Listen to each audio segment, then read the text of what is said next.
ahead financially in 2026, now's the perfect time to talk to my friends at Fellowship Home Loans. If you want to lower your mortgage payment, they can help you refinance. If you need access to cash for home improvements or to wipe out high-interest debt, their fixed-rate line of credit is one of the best tools out there. Fast approval, predictable rate, and flexibility to use your home's equity wisely. Remember, many people still qualify to skip their next 2 mortgage payments. Imagine starting big projects or paying down debt with 2 months of breathing room. My family and I have used Fellowship personally. I trust these guys. Take control of 2026. Go to fellowshiphomeloans.com/Mike G. fellowshiphomeloans.com/Mike G. fellowshiphomeloans.com/Mike G, or call 800-510-MIKE. That's 800-510-6453. Fellowship Home Loans, mortgage lending by the book. Nationwide Mortgage Bankers, DBA Fellowship Home Loans, Equal Housing Lender, NMLS number 819382.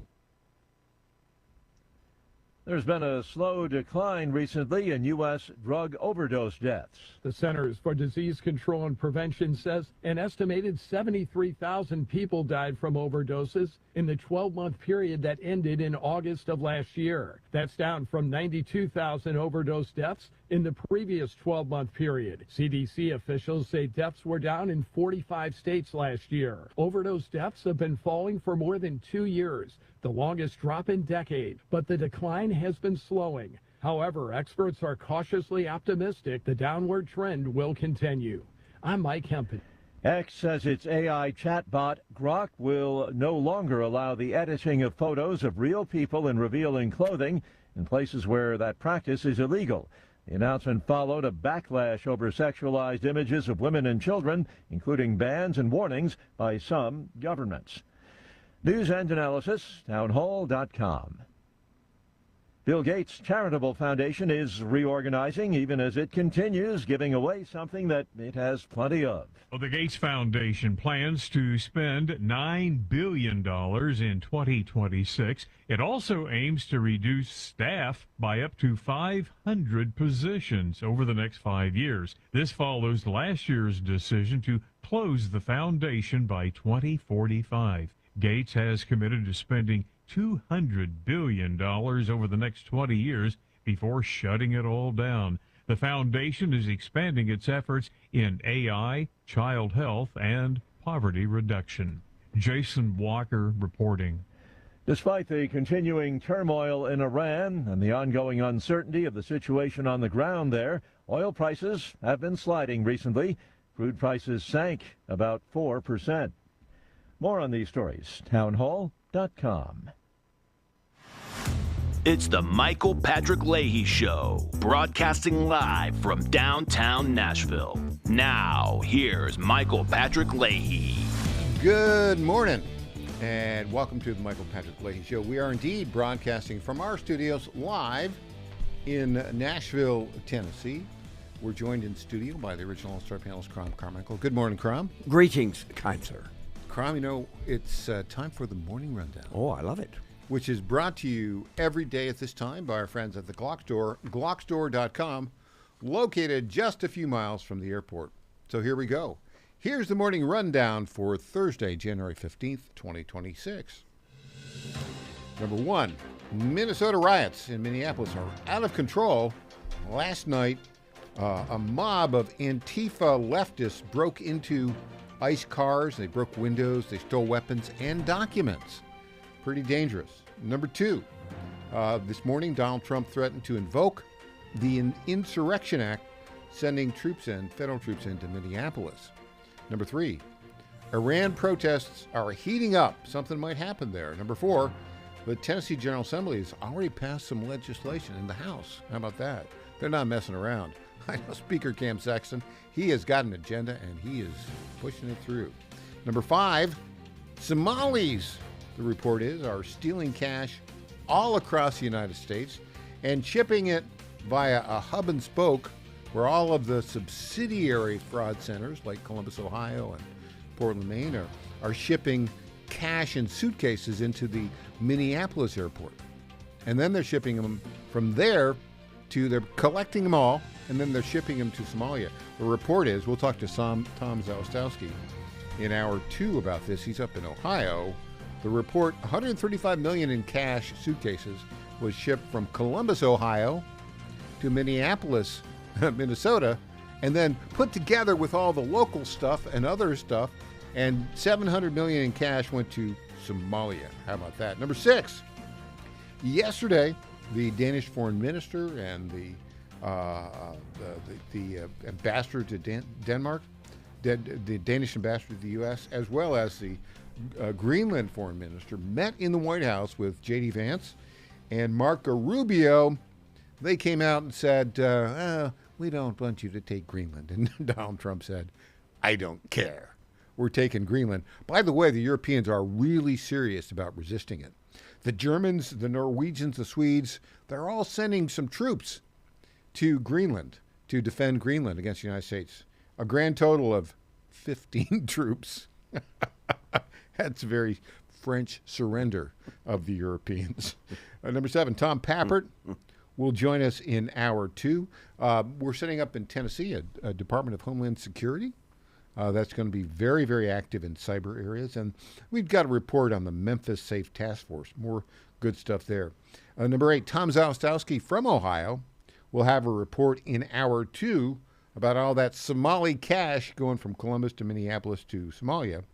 Number 8, we'll be joined by Aaron Gulbinson of the Tennessee Conservative Coalition in hour 3. Talk about all the action going on in the Tennessee General Assembly. Number 9, this is a big, big news. It's a programming note. Josh Tefalt, who's a senior executive with Turning Point USA, good friend of Charlie Kirk. He lives in Tennessee now. He will be in studio tomorrow in hour 3. We have a major announcement about Turning Point USA and the National Constitution Bee. That's what you call a tease in the radio business. Pretty good tease. Crom. Yeah. Yes. Crom, you know, the Morning Rundown is brought to you every day by the Glock Store. And this is now where I talk about my friend Lenny McGill, the founder of the Glock Store.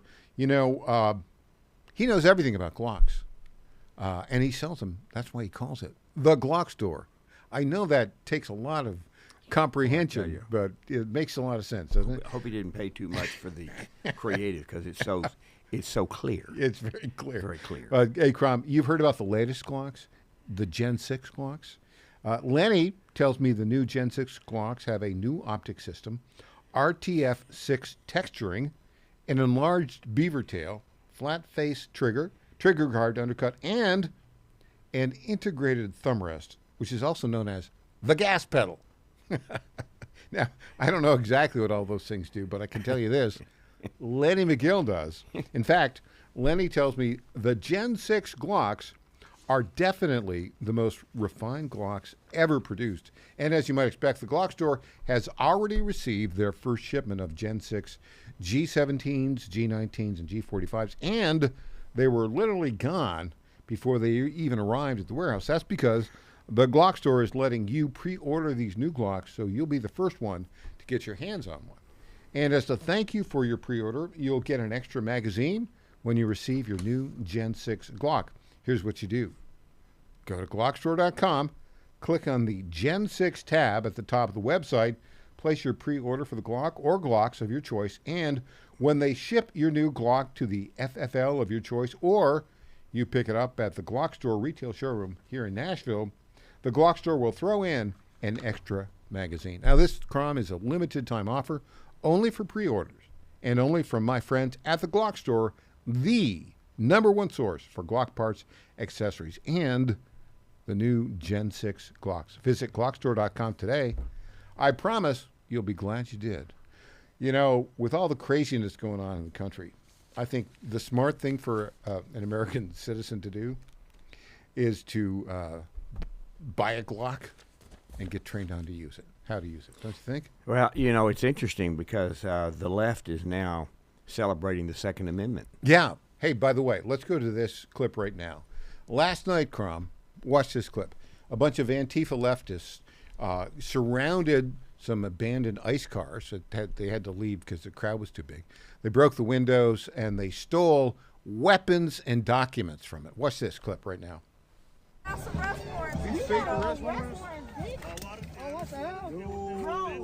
See, they're looking through all. They got they dragged out the little box in the ICE car that has documents and they took them out, and they took weapons out. And that is clearly an insurrection. And by the way, just at that same time, Tim Walz gave what I can only describe as a bit of insurrection here. Let's go listen to Tim Walz last night as that was happening. Clip 10. Tonight I want to share another way you can help. Witness. Help us establish a record of exactly what's happening in our communities. You have an absolute right to peacefully film ICE agents as they conduct these activities. So carry your phone with you at all times. And if you see these ICE agents in your neighborhood, take out that phone and hit record. Help us create a database of the atrocities against Minnesotans, not just to establish a record for posterity, but to bank evidence for future prosecution. This guy's insane.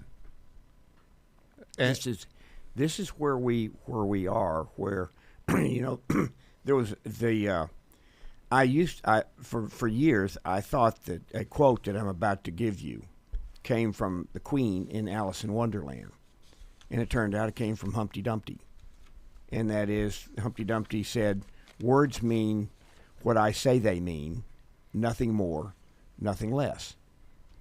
And so what you have now with the left is that the left, whatever laws they think are just, are the ones that they think people should abide by.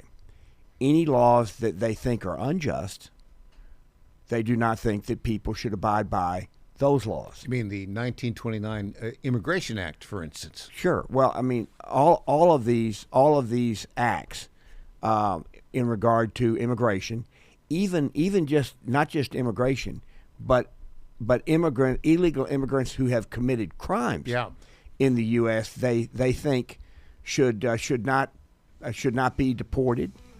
And I mean, Michael, and this housing czar in New York and some of the things that she has said should be done.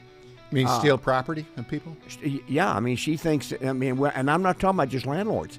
She's now talking about private homeownership. Yeah, homeowners. It's like a scene from Dr. Zhivago where they took over the houses of everybody. Yeah. Yeah. Crom, when we come back, another self-defense shooting by an ICE agent. An illegal alien from Venezuela tried to attack an ICE agent with a shovel, aided by two others, and he shot that perpetrator in the leg, and riots unfolded. Back after this, he's Crom Carmichael. I'm Michael Patrick Leahy. How much did you win at Rosie's Gaming Emporium? Hi, I'm Jerry from Richmond. I won a $23,000 jackpot at Rosie's. I'm Tammy. I'm from Newport News, and I just won a $5,400 jackpot from Rosie's. Hi, my name is Kim, and I'm from West Virginia, and I won $99,000 jackpot at Rosie's. Are you ready? Learn more about Rosie's rewards and jackpots at rosiesgaming.com. Must be 18 or older. Problem gambling? Call 1-888-532-3500. Now more than ever, it's imperative to support companies that share our conservative values. That's why I can't be more excited to tell you that I've switched my family to Patriot Mobile. Patriot Mobile is America's only Christian conservative wireless provider. When you switch to Patriot Mobile, you shift your support away from the leftist, woke, progressive agendas of Big Mobile. Patriot Mobile's wireless service works perfectly and seamlessly as you go about your lives with exceptional nationwide coverage that uses the same towers the main carriers use. Patriot Mobile donates a portion of every dollar earned to causes you care about, to organizations that fight for religious freedom, First and Second Amendments, sanctity of life, and the needs of veterans and first responders. Patriot Mobile has plans to fit any budget, along with great discounts for our veterans and first responder heroes, as well as multi-line users. Switching is easy. Just go to patriotmobile.com/Godzilla or call their U.S.-based customer service team, 972-PATRIOT. That's 972-728-7468. Use offer code Godzilla for free activation. What happens in Virginia doesn't stay in Virginia. It influences policy and policymakers nationwide. The VirginiaStar.com shines a light on the issues in VA that become issues for the USA, with insightful commentary that gets to the fact of the matter. The VirginiaStar.com is your source of wisdom and truth, locally, statewide, and nationally. Log on today and every day. The VirginiaStar.com. The VirginiaStar.com. My Patriot Supply. America's most trusted survival food company, wishes you and yours a very Merry Christmas. As our gift to you, we've got an amazing deal on survival food kits. Buy one, gift two. That's right, for a limited time, when you grab our best-selling 4-week emergency food kit, we'll include 2 1-week kits free to hand out as gifts. That's 4 weeks of emergency food for you, and 2 ready-to-give gifts for anyone on your list who's into preparedness, or anyone who needs a nudge in that direction. But they're only available for a limited time. Grab yours at mypatriotsupply.com and give the gift of food security this Christmas. With 2,000 calories per day, 16 delicious meal and snack varieties, and up to 25-year shelf life, it's no wonder our 4-week food kit is the best-selling emergency food supply of all time. But the buy one, gift two Christmas special won't last long. So claim yours now at mypatriotsupply.com. That's mypatriotsupply.com. I'm Lenny McGill, founder and CEO of Glockstore.com. For over 30 years, I've supported the Second Amendment rights of free men and women to protect themselves and their families with firearms. We offer the very best in both selection and prices on Glock handguns, custom Glocks, Glock magazines, and high-performance shooting accessories at Glockstore.com. We also have the finest retail showroom and our Shoot 270 shoot rooms right here in Nashville, Tennessee. Come visit us at Glockstore.com, and you'll be glad you did. This is State Senator Mark Pody. Government is limited to what it is supposed to do. One of the things that is critical that we're supposed to be working on is transportation. Here in Middle Tennessee, our roads need more help. As your state senator, we are focused on getting more money reoccurring without a new tax increase for our roads here in Tennessee. This is State Senator Mark Pody. Paid for by Campaign for Mark Pody, Christina Hibden, Treasurer. Welcome back to the Michael Patrick Leahy Show. Now, here's Michael Patrick Leahy. Crum, we are at a critical inflection point in our country, it seems to me. Either America's constitutional republic will thrive and continue, or it will disintegrate. I think you're correct. And so one side's going to win, and one side's going to lose. It's not going to be, can't we all well, get it's not together? really, it's either the country is going to thrive or the country is going to disintegrate. So I don't call the side of the country is going to thrive. I don't call that one side's going to win. In that case, everybody has a chance at winning, and 95% of the people will be better off. But the other side is 95% of the people will be worse off. Yeah, good point. Now, Crom, last night, because the governor of Minnesota and the mayor of Minneapolis are encouraging people to go out and interfere with legal ICE operations. They're calling it protest. Track them, document it. Also, the city of Minneapolis is now engaging public school, high school students to be part of the riots, right? They said, oh, we are going to shut schools down until February 12th. What that does is it adds to the rioters, teachers, and students, and bureaucrats, Yeah, because it shuts down. When it shuts down the schools. Yeah, there's more people who are paid by the Department of Education in virtually every major city who are not teachers. Exactly. Than teachers. And so this frees up, it's the bureaucrats more than it is the teachers. So because of this, Crom, the illegal alien criminals who, by law, should be deported have been emboldened to resist. And last night, this is all as predictable as the sun will rise in the morning. Because of this, what happened last night is an illegal alien Venezuelan criminal who was stopped by an ICE officer, ran away, resisted, and then took a shovel, along with 2 other illegal aliens from Venezuela, and started attacking a lone ICE officer who took out his gun and shot the first one, in the leg. And the left went crazy because, they're there for the illegal aliens from Venezuela, not for the ICE officer enforcing American law.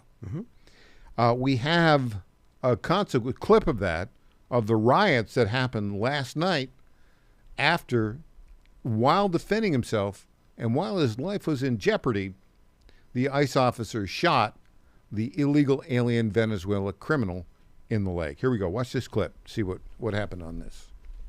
They looks like they're trying to force through to control the scene with a vehicle. They're clearing. There's a person arrested, it seems. I'm not quite sure, on the ground.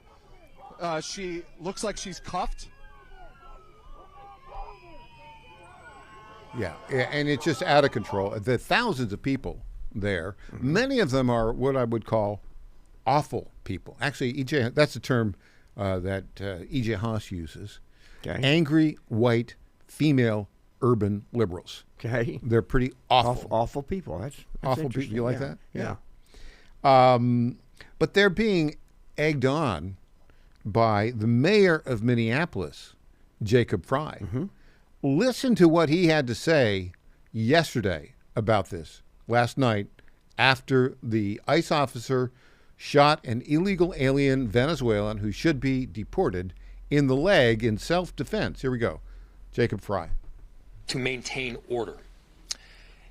And we're in a position right now where we have residents that are asking the very limited number of police officers that we have to fight ICE agents on the street, to stand by their neighbors. We cannot be at a place right now in America where we have two governmental entities that are literally fighting one another. Why are we put in this position? We're put in this position because we have approximately 600 police officers in Minneapolis, far fewer that are able to work at any given time. And there are approximately 3,000 ICE agents in the area. 3,000. The 600 police officers that we have are charged on any given day with investigating crime. Okay, so... Well, they must not do a very good job of investigating fraud. No, because they don't. Because you saw Nick Shirley's video, his latest one, which shows massive amount, and it's very clever how the fraudsters do this. They set up fake or companies that don't do anything on transportation, and then those people then file reports for which they get reimbursed millions and millions and millions of dollars for reporting that they transport people in need when they don't transport anybody at all. But if they transport a person in need from point A to point B, then point B is part of the fraud. Crom, so I want to illustrate this. Can we get clip 9 up? Clip 9 up to illustrate the point of Nick Shirley. Keep rolling. Once ready, we'll show you. Okay, well, and so what happens is that all of this, there's this network of so-called entities that have been set up and certified by the state. This is key. Certified by the state, licensed by the state, and then recertified every year as a legitimate business. Let's see how legitimate they are. And we're talking hundreds and hundreds of these fake businesses. Not only that, when they're asked to, by a regular reporter, Nick Shirley, he goes into these fake businesses and says, look, you got all this money. Where are all the kids? That's just one. Watch this, though. This is now the transportation business. No, I understand. Watch this, though. When Nick Shirley yesterday went in to one of these fake businesses, and the Somali running it got very nasty and aggressive. Watch this. How are you doing? Yes, sir. Get out. Okay, listen. Get out. This is our business. Yes, what are you sir. looking for? We don't care what you do on the parking lot. Go this side. This private. I can be here in the parking lot. No. You don't be here. Wait, can we ask you about the daycare? It's all right. Can we ask you about the daycare? No. I don't care, Ken. Sir, I'm not racist. You have to live here. I'm asking No. You don't ask me nothing, man. $2.25 million. Get out, you guys. Get out. $2.5 million. Get out. This is a business. Get out, hey. Get out. What are you looking for? We're asking. We just want to get out. We just want to ask you about $2.25 million. Get out. You say get out of here, man. Get out, guys. Get out. You cannot do that. Get out. No, you cannot. You cannot do that. These guys, these Somali guys, basically, he's saying, I don't see any of the kids here. It could have been also the transportation. Right. Where is all this being spent? These are all fake businesses. These are basically aggressive criminals. Yes. Basically, are saying, but they're criminals that are licensed. This is what's so important. They're licensed by the state. Yeah. The city employees know what's going on. Yeah. And do nothing, which means they approve it. Yes. And now you've got this information about these millions and millions of dollars that are being flown in cash through our airports. Yeah. Consolidated into Minneapolis. Mm-hmm. There has to be people in TSA who know about this. It's inconceivable. Yeah. Truly inconceivable. The people who are providing security at airports could not know that there are hundreds of millions of dollars. If you tried to get in to fly out of Minneapolis and go through security, and you had a large tube of toothpaste, right, they would not let you take that tube of toothpaste. That's correct. But if you had a suitcase filled of stolen cash and you were a Somalian, they'd let you go. Sure. Yeah, that's the problem. And this is this is now. It's not like it's one suitcase. That I could understand how one suitcase might get through, but what we're seeing is that no suitcases that have all this money in it are being apprehended. None. None. And so that's federal TSA agents. Yes. At the airports. Yes. Right. Yeah, but they're still local. I mean, I understand they're paid federally. This is what's important. They're paid federally, but they're administered locally, and so this is why I say that we're in I said we're in a tough spot nationally because we're going to go. I mean, we now have the Democrat Party is now the party that is supporting fraud, huge fraud, criminals.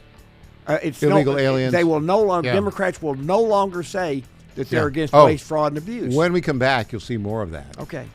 We'll hear from John Solomon, and then we'll hear from some foreign-born members of Congress who are Democrats. What do they have to say? Back after this. I'm Michael Patrick Leahy. He's Crom Carmichael.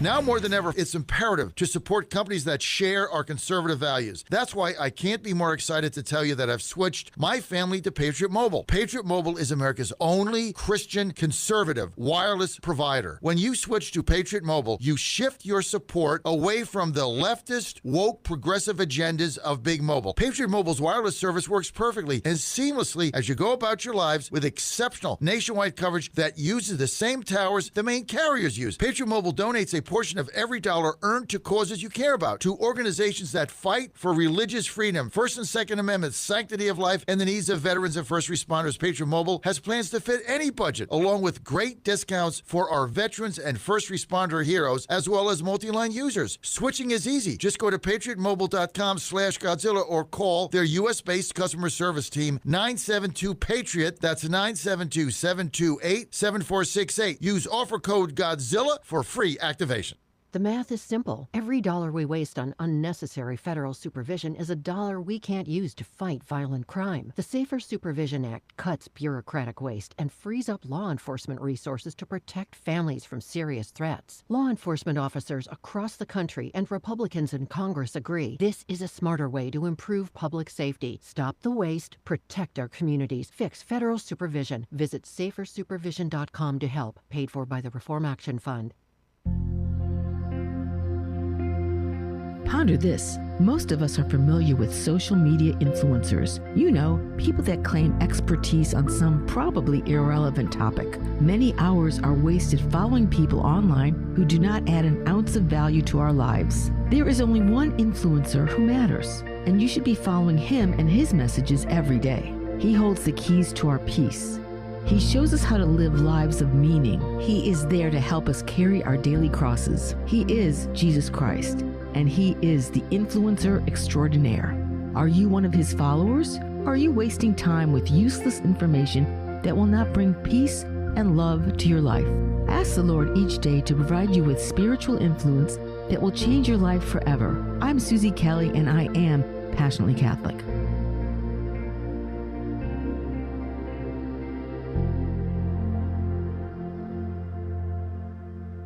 1775 Coffee is giving away free starter kits. Try the dark or medium roast coffee with longevity blend, an infused blend with anti-aging calcium alpha-ketoglutarate, which has been clinically proven to reduce biological age. When you purchase the first 2 bags, you'll receive a free 1775 starter kit, including a third 16-ounce bag of coffee, a matte black tumbler, a frother, a gold scoop, or a reusable K-cup filter. Just order now at 1775coffee.com/Godzilla and claim your free 1775 starter kit while supplies last.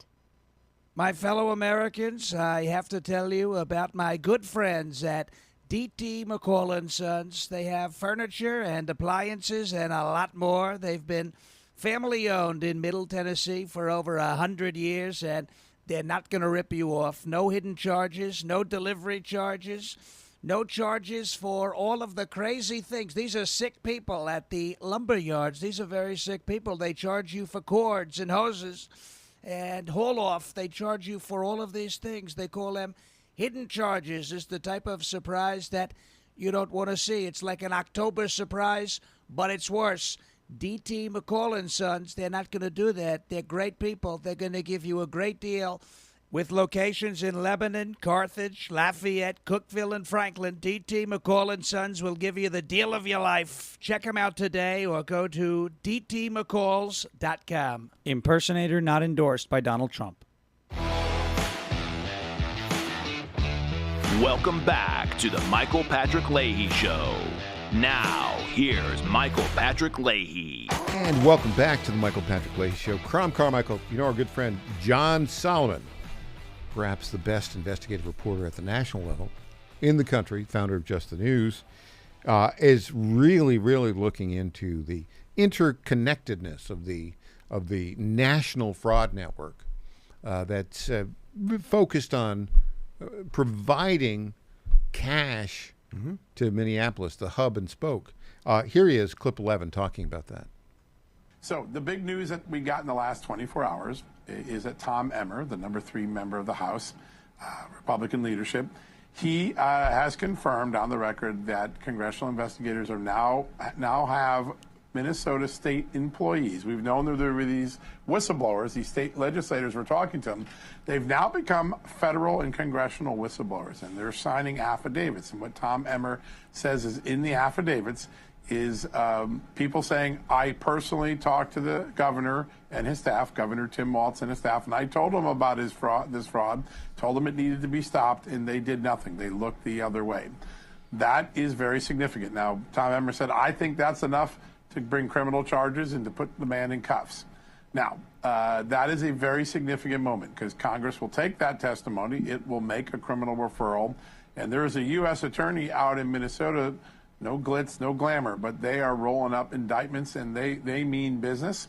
And it is very likely that Tim Walz will not only be hauled before Congress, but this evidence, if referred from Congress to the U.S. attorney and the Justice Department, could result in Tim Walz becoming a subject or a target of the investigation. That's certainly what Tom Emmer thinks.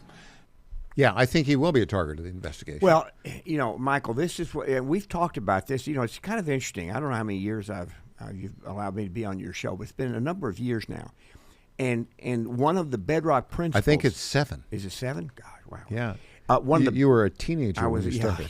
Yeah. One of the bedrock principles that we have talked about in a civil society is equal treatment under the law. Right. That is one of the bedrock principles. And now what we're seeing is that the left refuses to to live by that. And when they say no one is above the law, they only mean no one is above the laws that we like, and we're going to ignore all the laws we don't like. But here's an interesting story, because I just kind of stumbled. I said, whatever happened to Kim Davis? Kim Davis is that lady in Kentucky who refused to issue a marriage the license. County clerk, I think. Yeah. A government official. Yeah. I'm just saying, a government official who refused to issue a marriage license to a gay couple. Mm-hmm. And for that, she was indicted, and she served time in prison. But she was also personally sued, and a judgment was found against her for $360,000. Now, what that says to me is that if you are probably pretty close to half or all of her net worth. Well, that's not my point. My point is that if a government employee decides on their own to not do what they are legally required to do, she could have resigned her position, but she didn't, and so she chose to use her position to not do what the law required her to do, and for that, she served time in prison and got personally sued. So she was held personally accountable.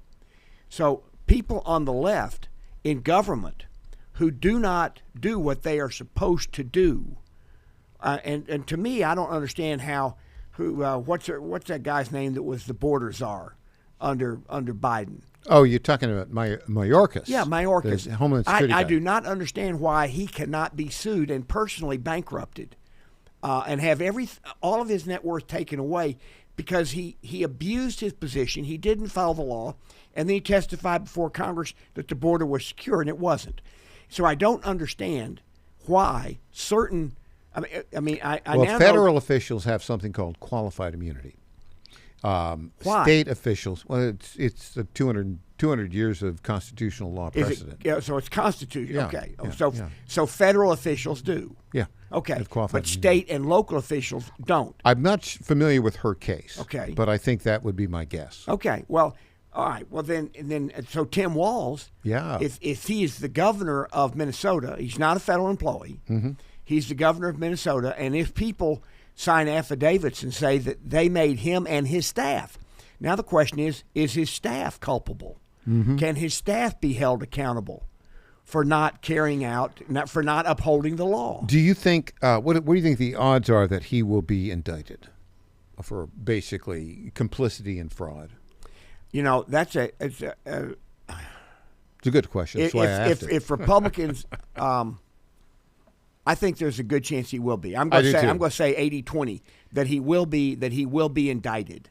Yeah. For fraud, and probably and many of the other people in his administration. If he's indicted, the odds that he's convicted with all the evidence, pretty high. It seems to me. Well, here's what's going to happen. If he is indicted, he will not be indicted alone. Many other people will be indicted. Dozens. And they will be given the opportunity to roll up on him. To roll up on him. And they will. Which is the way it works. You go for the biggest fish, and you get all the little fish to say, if you want to swim free, then you're going to help us. So the odds are jazz hands will be spending some time in the Gray Bar Hotel in some federal prisons at some point. It seems to me. Crom, we have another thing going on here. We have a problem with foreign-born, quote, American citizens who are not loyal to the United States. Mm-hmm. An example of, there are a couple born in India, a congresswoman from the state of Washington, Pramila Jayapal. She has a view of how the United States was created. Listen to her on clip 3. The majority of Americans across the country, regardless of political party, know that immigrants from all over the world, Somalia, India, wherever they're from, Latin America, Africa, that immigrants have built this country. Let me just stop. Make this. Did you know Somalis built this country? There were hardly any Somalis in the country until 1990, right? 92, 93, when Bill Clinton started bringing them in here. Right. They didn't build the country. No. I mean, that's just ridiculous. But that's how a foreign-born person who's not loyal to the United States views the world. Mm-hmm. Here's another guy There is a guy born in India. He's like Srivanin Thanidar. He's a member of the House of Representatives from Michigan.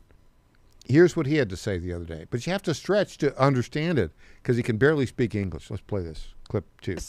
And we must, finally, we must reform ICE.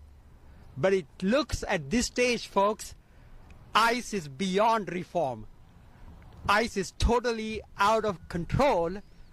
And this week, I intend to introduce a bill to abolish ICE. So what ICE is doing is they're enforcing the 1929 immigration law. And there have been a lot of laws since the 1929 law. Yeah. So it's not like this is some archaic law. There have been lots of laws that are passed about immigration, and no one can claim, and no one will even argue, that somebody who crosses the border illegally has not committed a crime. It's a misdemeanor. The first crossing illegally is a misdemeanor. It's a misdemeanor. But it's a crime. But it's still a crime. Not civil. And so what I'm saying is that Democrats now they're now trying to change the definition of even a misdemeanor. I mean, it's kind of like the Renee Good, and I'm wondering whether or not that's her real name. Well, we'll get to that in a minute. Let me put a pause on that. I want to illustrate again the problem with foreign-born people who are not loyal to America. Here is a city councilor in Athens, Ohio. Athens is the site of Ohio University. This guy is a foreign-born city councilor. He's refusing to say the Pledge of Allegiance. Here we play this clip 6. This is someone who's an immigrant to this country and I got my citizenship about 3-4 years ago. I'm very proud to be an American citizen. But I was a long-time history teacher, and I can say the history of the Pledge of Allegiance is a strange and varied one. It is not one. The original version of the Pledge of Allegiance did not include any reference to religion in it. That came about in the 1950s, but it came out of an anti-immigrant sentiment. It was designed to ensure that the children of immigrants would see this country as, to indoctrinate in many ways. In no way am I against the idea of saying we are supportive of and proud to be Americans and proud to be Athenians. I have no problem with that. But the Pledge of Allegiance, I'm not entirely sure has a place here. So he's not going to pledge allegiance to the United States of America. Okay. Well, he can pledge allegiance to whatever godforsaken hellhole he came from. Right. Well, this is kind of what I'm saying is that the left picks and choose. They like to pick and choose what they think is right, what they think is wrong. And if there's a law that has been passed, if there's an elected official who's been elected, if they disagree with the law or they disagree with the elected official, then they do not think that they are required at all. Mm-hmm. I mean, in fact, they think that they're required to not uphold the law or to oppose the elected official, which means that they don't care about the way that we govern our country. And I would imagine that this person, in order to take, do local people do they have to pledge to the Constitution? Is there an oath that I know every federal employee has to take an oath before they get their first paycheck to uphold the Constitution. This person is not a federal employee. I don't know whether or not state employees have that requirement, or if elected officials. He's an elected local official. I don't know whether or not there's any pledge that they have to do. And if he doesn't want to pledge allegiance to the flag of the United States, because he doesn't like the way that it was changed over time, I guess he has the right to do that. I don't think he's right. But what's interesting to me in listening to all this, Michael, is that you listen to Jacob Fry being interviewed. Yeah. And he says things that are absolutely terrible, but he says it in such an even keel. Well, you know why? He's a graduate of Villanova Law School. Well, I understand that he's trained to do this, but it would almost be a parody. Oh yeah, I mean, it'd be interesting to do a satire. I agree. Where somebody says in true earnestness truly stupid things. That's what he does. Crom, I want to turn from Minneapolis and go far north and far east. That would be Greenland. Oh. Back after this.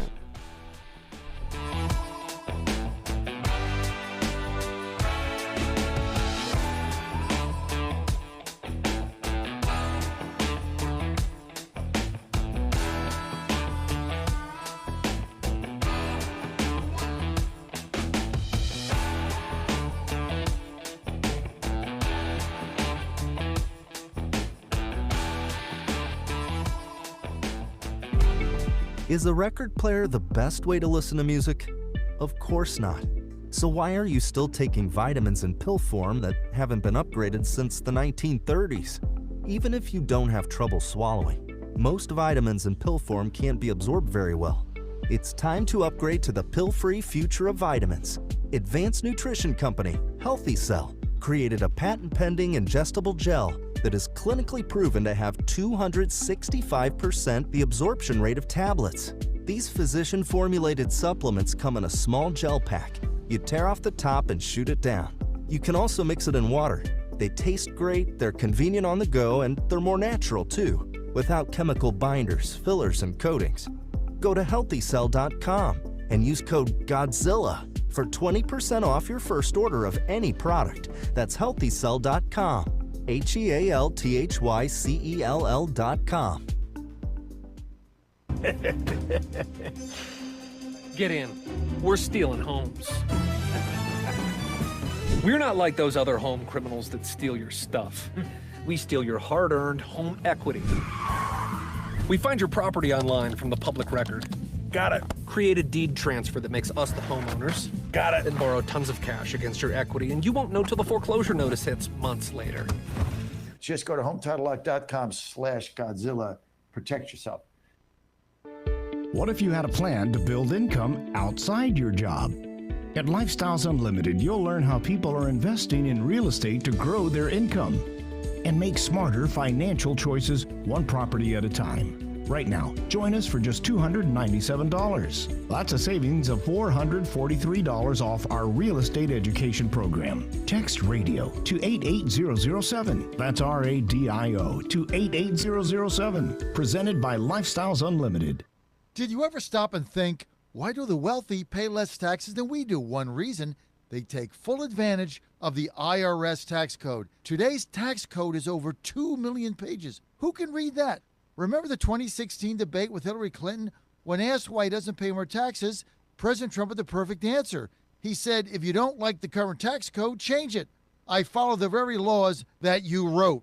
That's where Julio Gonzalez and his company, Tax Engineered Services, comes in. Julio's team looks at your taxes after they're done, but before you file them with the IRS. He doesn't get between you and your accountant. He reviews your taxes, makes his recommendations, and only gets 5 to 10% of what he saved you. No money up front, no cost. It's tax literacy for MAGA. He also sees what grants you may qualify for. For more information, text ETS to the number 26786. That's ETS to 26786. Text now. Hey there, it's Lenny McGill, founder and CEO of GlockStore.com. For over 30 years, I've supported our Second Amendment rights with GlockStore.com, the world's #1 source for Glock handguns, parts, and accessories. I also support accurate, unbiased journalism like The Michael Patrick Leahy Show. His team broke the Kilmar Abrego Garcia traffic stop and was the first to obtain that video. Independent journalism at its finest. Visit us at GlockStore.com, listen to Michael Patrick Leahy, and make America great again. This is State Senator Mark Pody. Government is limited to what it is supposed to do. One of the things that is critical that we're supposed to be working on is transportation. Here in Middle Tennessee, our roads need more help. As your state senator, we are focused on getting more money reoccurring without a new tax increase for our roads here in Tennessee. This is State Senator Mark Pody. Paid for by Campaign for Mark Pody, Christina Hibden, Treasurer. Welcome back to the Michael Patrick Leahy Show. Now, here's Michael Patrick Leahy. Welcome back. Crom Carmichael, Greenland is in the Western Hemisphere. Settlers from Denmark went there in the 1700s and claimed control over it. There are a grand total of 58,000 residents of Greenland right now. May I ask a question? Indeed, you may. When the Danes went to Greenland, was there an indigenous population of Greenlanders? They were. They're called Greenlandic. They're basically Inuit, distant relatives of the Native Americans in Alaska. Oh, really? Oh, yeah. So they're part of Alaska, kind of. You go back 1,000 years. Well, but still. Yeah. They are. So they would be. They're it'd be demographically it'd be related. kind of like bookends. Yeah. For our country, That's Alaska very good. and Greenland. Yeah. Excellent point. Yeah. So what we're saying is that according to the left, the Danes really have no claim. Well, they colonized it. I'm saying they have no claim to Greenland. Yeah. They have no claim because they are the enemy. So Greenland is strategically very important. Yes. Because it is the gateway to the United States of America that the Russian Navy is more than happy to use.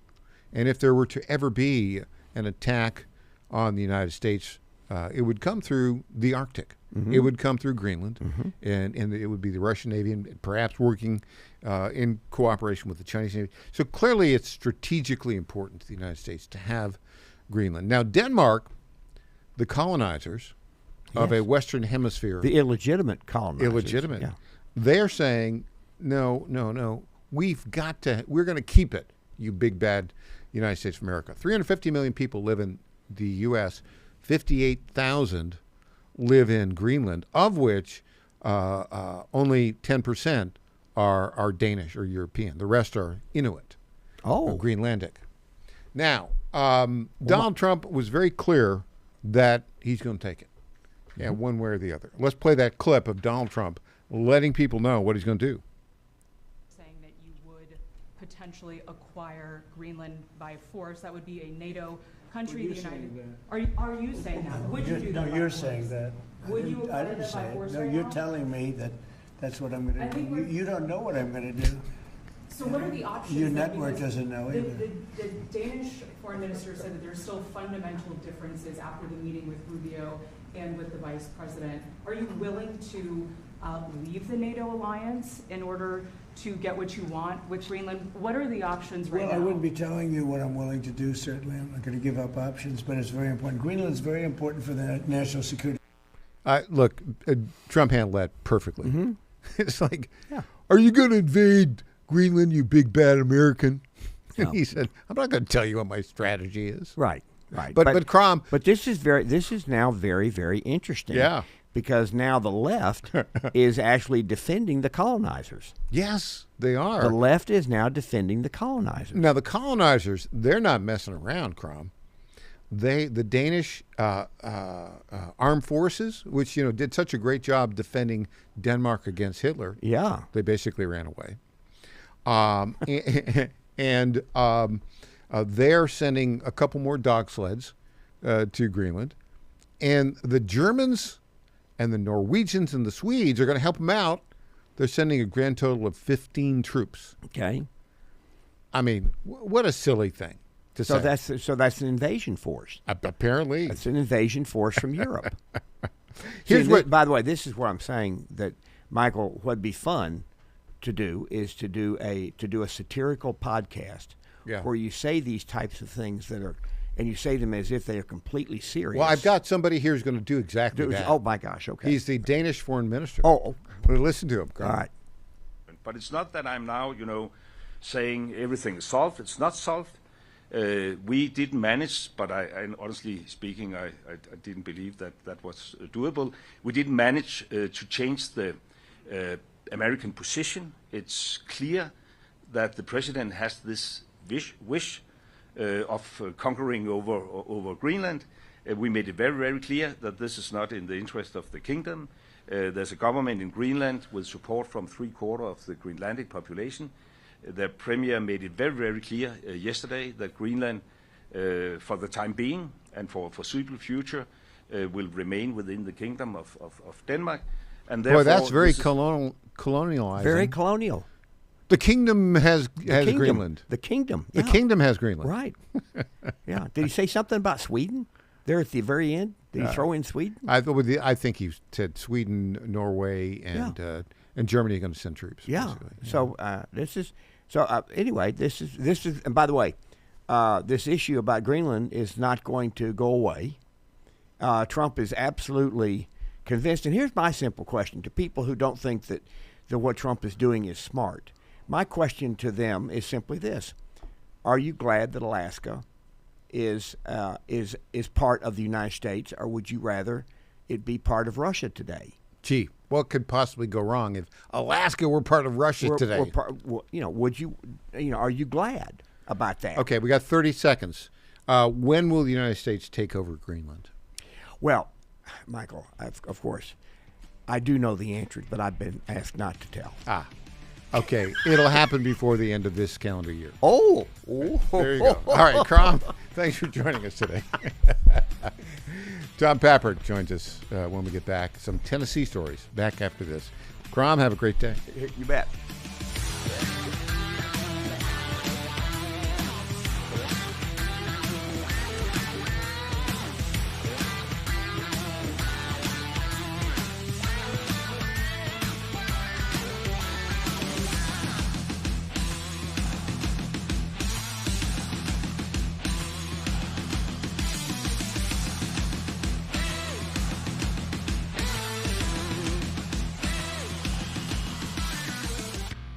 Each of us is born with 30 trillion cells that make us. These cells determine how we feel, perform, sleep, focus, and how long we live. And to live our best life, all we have to do is feed our cells properly. But most supplements don't reach our cells, keeping us from reaching our full potential. Make every cell count with Healthy Cell. Founded with a mission to empower people to take control of their own health at the most fundamental level, the cell. Dr. Vincent Gempapa, world-renowned cell researcher and medical doctor, created supplements that work at the cellular level to support immune health, better sleep, sharper focus, and healthy aging. Go to healthycell.com and use code GODZILLA for 20% off your first order of any product. That's healthycell.com, HEALTHYCELL, and use code GODZILLA for 20% off. The Cats and Cosby Show. It's a common sense recap of the big stories.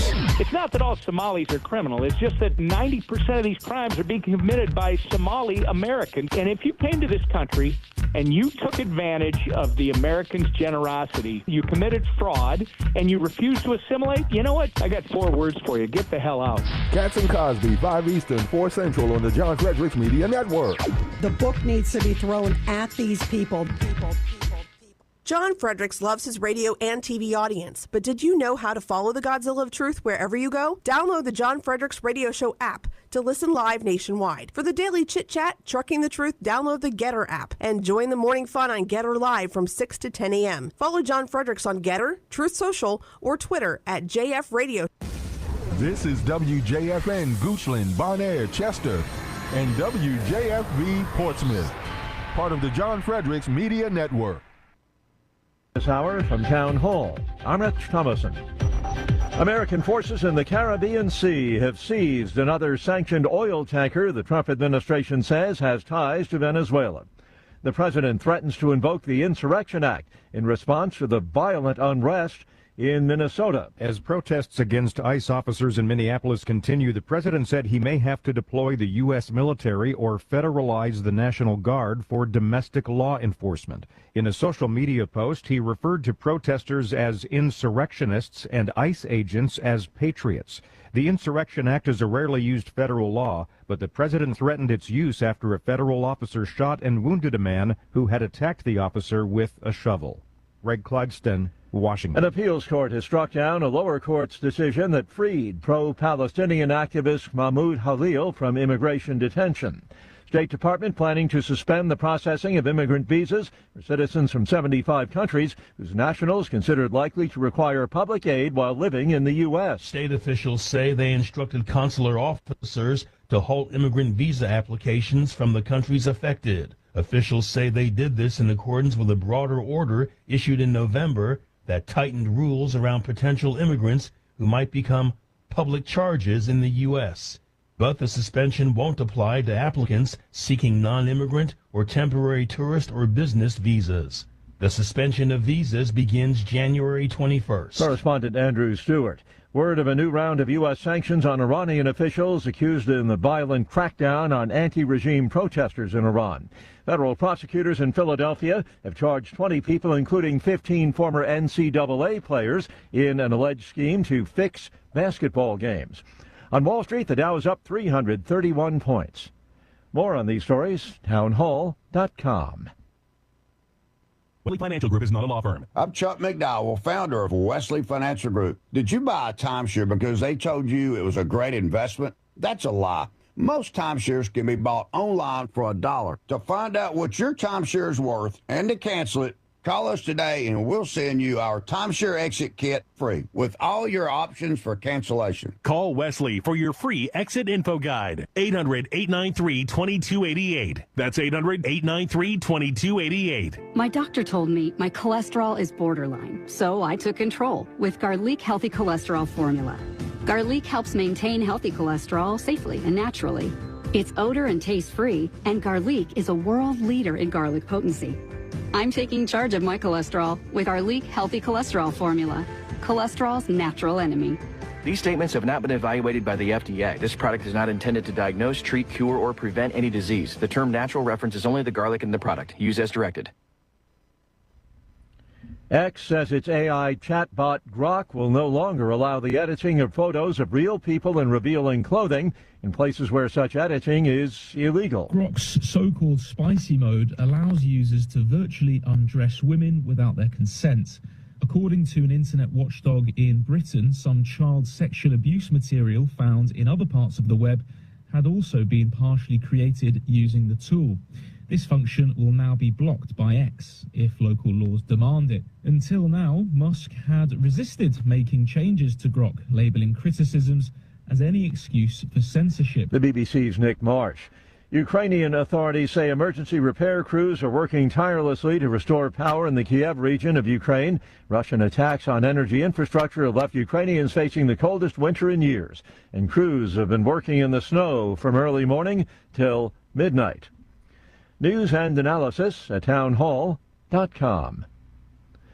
Homeland Security is making it easier for visa-holding religious workers to serve U.S. congregations with less disruption. DHS announced a change on Wednesday to reduce visa wait times abroad for foreign nationals serving as pastors, priests, nuns, imams, and rabbis. These workers face long backlogs for permanent residency but can enter on temporary R1 visas. The new rule removes the requirement for R1 workers to leave the U.S. for a year after their visa expires. They can now apply to re-enter immediately. The change aims to support religious organizations and minimize disruptions to faith-based communities.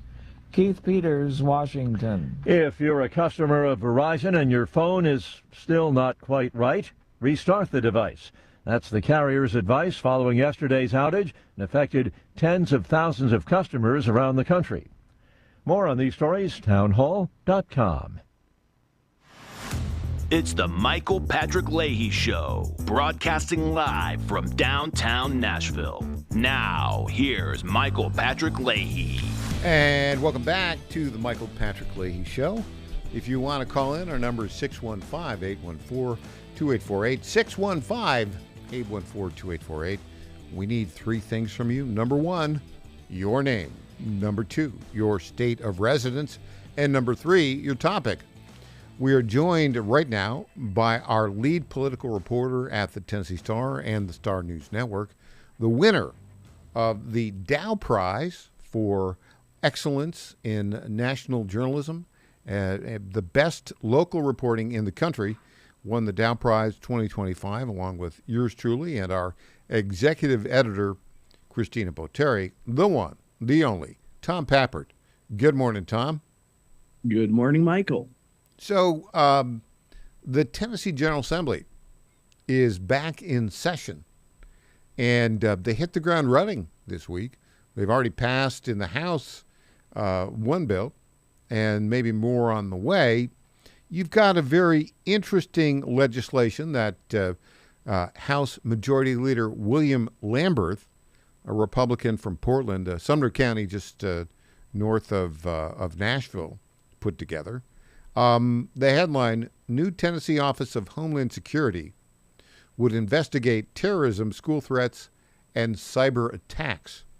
Tell us about that, Tom Pappert. Yes, Michael, this is a new agency that would be created through this legislation, and it would be housed under the Tennessee Department of Safety and Homeland Security. So I guess finally finishing the name of that particular agency. And this would be specifically targeted at investigating threats or attacks involving terrorism, attacks on schools, attacks against public figures, threats against public order, cyber attacks, and interestingly enough, cyber misinformation and disinformation campaigns. But what I find most interesting about this legislation, Michael, is that it comes after House Speaker Cameron Sexton spent a significant chunk of time recently in Washington, D.C., where he's confirmed that he met with Stephen Miller and other White House officials on the topic of aligning Tennessee's immigration laws with the Trump administration's agenda. And in fact, in one of these events, he posted a photo to his social media platform X, Cameron Sexton did, showing himself actually delivering a speech in the White House to other state leaders to show how Tennessee has already taken steps in this direction. And so one must wonder, is this bill submitted by House leadership, as you said, might they be interested in the Trump administration's many organizations? At least 8 cartels have been named foreign terrorist organizations by the Trump administration. At least 3 of these cartels, 2 completely, 1 they transit through Tennessee, but at least 3 of them operate in the volunteer state. So it seems to me there's little information about the full intentions of what the Tennessee lawmakers have planned, but it seems to me this could be used as a new agency to tackle some of the most egregious illegal immigrant criminals in the state. Yeah, I think so. What has been the reception to this proposed bill? And particularly, I've note, Representative Lamberth is the leader, the majority leader of the Tennessee House. That would indicate that some votes are already lined up on the Republican side. Well, so far, Michael, it's been very muted. I think the Democrats, and particularly the Nashville activist class, they sort of don't know what to be upset about right now. And we saw this earlier this week when Justin Jones went and did his annual protest holding the Abolish ICE sign. But if you look at some of the people in the background, most of them had LGBT flags. I don't quite understand what they're upset about there. A lot of them had anti-ICE signs, but some of them had just generic, we're Democrats and we don't like Trump signs, and they were singing faith over fear. They were chanting that repeatedly. So I think their messaging is a little bit all over the place. But when it comes to political opposition to an immigration bill, I think the Democrats in 2026 are focusing their fire on the Tennessee Republicans' attempt to grant school districts, the ability to charge tuition for the children of illegal immigrants. That seems to be something that has stuck in their craw this year. They hate that, right? Yes. But you know, in both the House and the Senate, the Republicans have a supermajority. And besides performative protests, it doesn't look to me like the Democrats here in Tennessee have much capability to stop any of this. Well, I think that's right. And we saw this in 2023 when they did their most egregious protests yet, and it resulted in 2 members, Democrats, being kicked out of the General Assembly. They made their way back in, and now they hold ICE signs and run for Congress while campaigning against Elon Musk. But regardless, we know that the Republicans in the Tennessee legislature have a backbone and will shut down this craziness. Yeah. The greatest threat really is more from the moderate Republicans who fear, I guess, offending some of their Hispanic constituents or Democratic voters that might cross the aisle. They don't want a difficult election this year. I think those are the ones who stand in the way to the greatest extent. The leftist media outlets, all funded by big out-of-state billionaires here in Tennessee, are all upset because a bill was passed, actually, on the very first day in the House. And Tennessee Lookout, which covers this stuff, has a big headline. Tennessee House passes anti-drag bill as legislature convenes for 2026. That's their big deal. They've actually got a big colorful photo of all the, the pride flags, and everybody's wearing the pride flags in different colors. And it almost looks like this protest photo on the Tennessee Lookout was staged professionally in order to have a big, beautiful, colorful picture, seems to me. But they're all angry about it. This story is by Sam Stockard. I'll read the beginning of it, kind of get your reaction. The Tennessee House opened the 2026 session on Tuesday with rancor. Rancor, Tom, passing an obscure bill targeting businesses that hold one drag show in a year. It marked a raucous beginning. Raucous, Tom, for lawmakers as critics of the anti-LGBTQ plus legislation held sign in the Capitol calling the bill, quote, vague and dangerous, and shouted at Republican lawmakers as they entered the House chamber. Quote, this is the wrong bill to start the legislative session with. It sets the wrong priority, said Chris Sanders, executive director of the Tennessee Equality Project, an LGBTQ plus advocacy group. This is supposedly a news story from Sam Stockard at Tennessee Lookout. This is basically an op-ed on an obscure bill. It was raucous up there in terms of the chambers. Your thoughts on that, Tom Pappert? And I'm not making any sort of insinuations, but there's a rule, kind of an unwritten rule in journalism that, like, if you're too close to a subject, maybe you should get somebody else to do it. And with that much emotionally charged language, it just sounds like that's what happened there.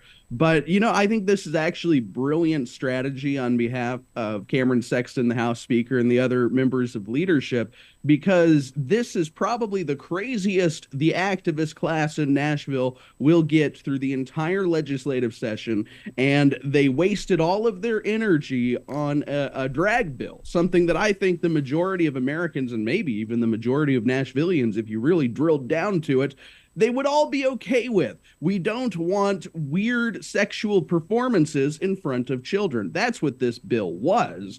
But I think it's brilliant. They've lost all their marbles for a bill that was going to pass no matter what, and it's really necessary, in my opinion. Performative is the word. Performative outrage. Tom, when we come back, we've got a report from you about more progress from the Memphis Safe Task Force. Back after this with Tom Pappert.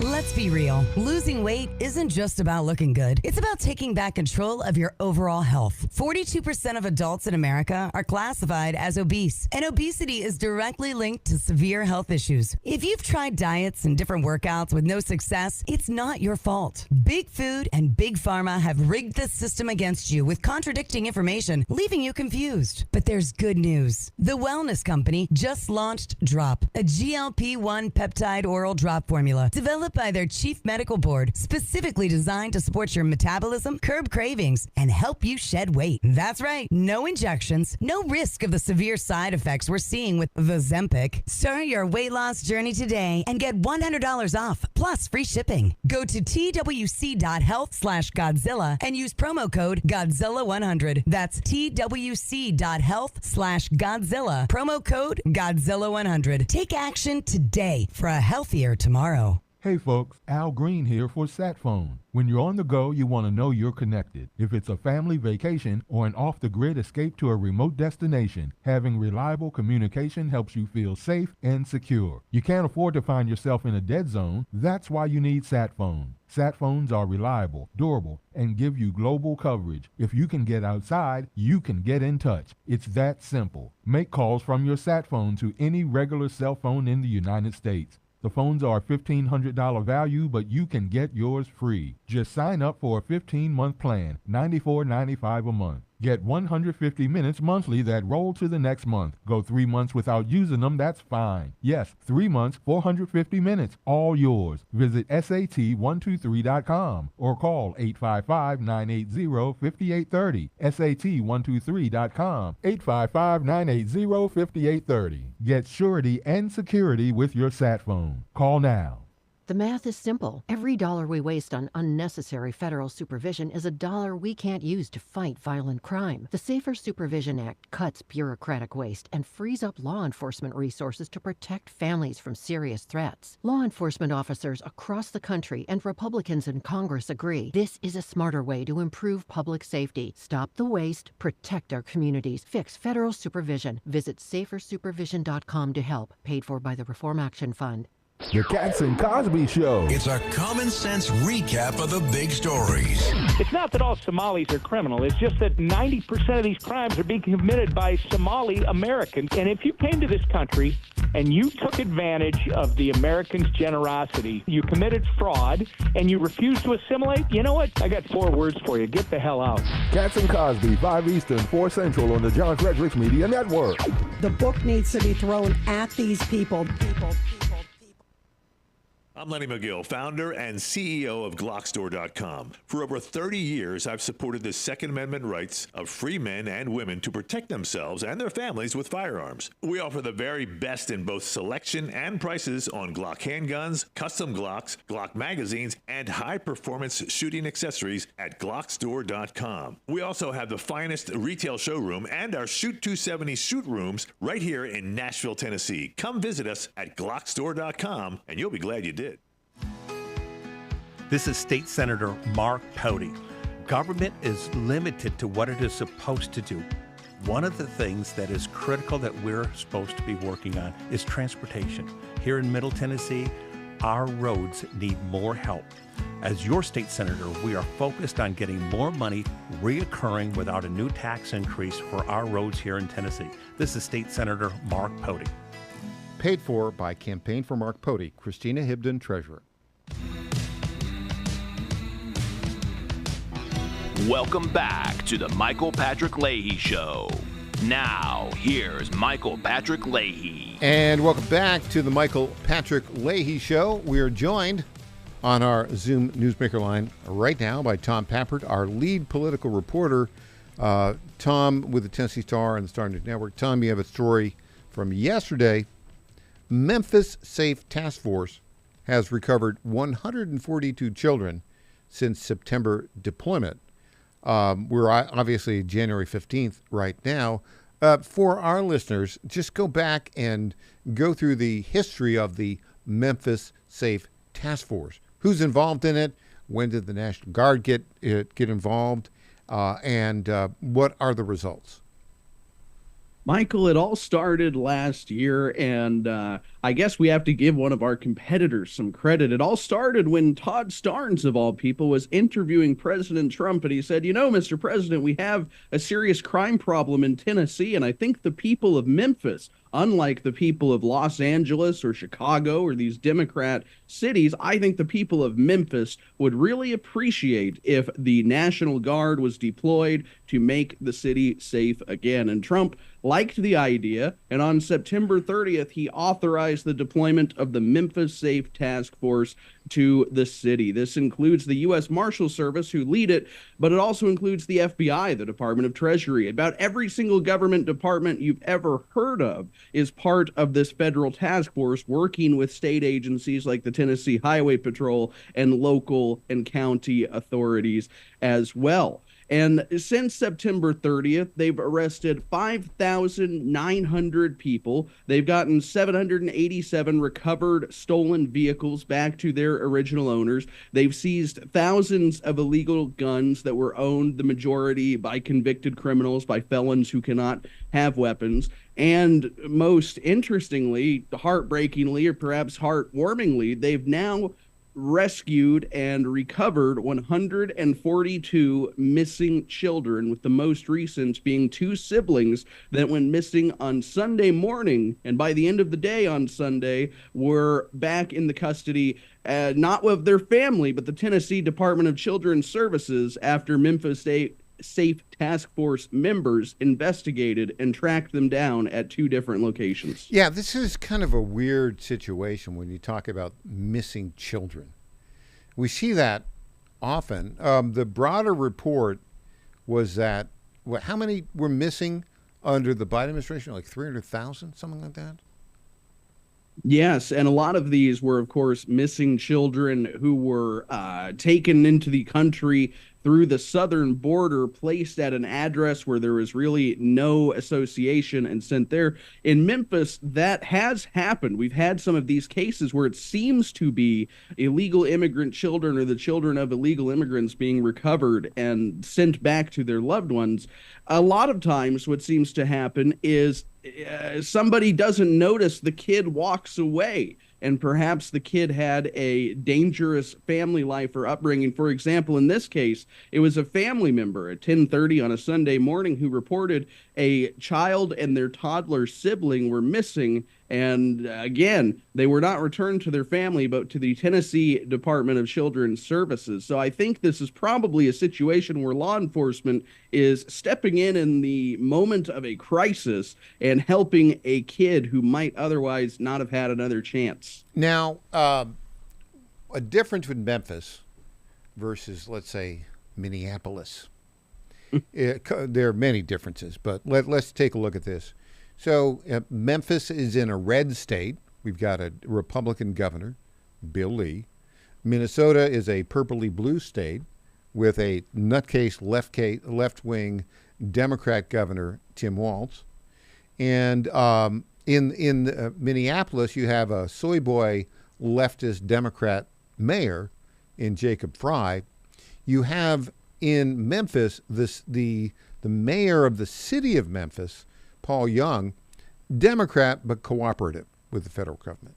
So you got some differences there. But ICE has been deployed to Minneapolis as it has been deployed in very focused activities in New Orleans, a couple other cities. The big surge. We haven't had really an ICE surge in Memphis, but I think there is also an ICE presence in Memphis. Do I have that right? Is it a standard presence? Well, that's right. I think they're part of the task force, though it's not, as we've seen in other cities, it's not an ICE crackdown. But I've heard reports, and these haven't been verified. I've just heard it. Sources say, sorts of claims, that there have been about 2,000 of the 5,900 arrests in Memphis have been of illegal aliens who were deported. Now, because of course this is the federal government, so if, say, a U.S. Marshal arrests an individual, they have a final deportation order, or otherwise maybe an illegal immigrant, it's very easy, one would imagine, to transfer custody from marshals to ICE. Well, also the detainer status in Memphis. Does the city of Memphis, if there is an illegal alien who's convicted of a crime or processed through the system, and if they're released from the city of Memphis jail and ICE has a detainer, how does that transfer work? Well, Tennessee, of course, has made it illegal for sanctuary cities to exist. So in Memphis, what likely happens is the police department, to abide by their Democratic constituents, almost certainly takes these individuals, all people who are arrested, to the sheriff's department, who then makes any citizenship determination and would hold them on behalf of ICE. Because once again, Tennessee is a red state where you just can't do the crazy things you can do in Minnesota. So in contrast, in Minneapolis, right, let's say we've got an illegal alien who's been arrested and is about to be processed out of a jail, a Minneapolis jail. ICE has a detainer on that individual. Because it proclaims itself a sanctuary city, Minnesota also proclaims itself a sanctuary state, they do not allow an ICE officer to come into the Minneapolis jail and take custody of that illegal alien for deportation. They release that illegal alien to the general population. And then they go out and they commit more crimes, or and that's why we've got the ICE surge in Minneapolis. How would things be different in Minneapolis if they actually honored ICE detainers?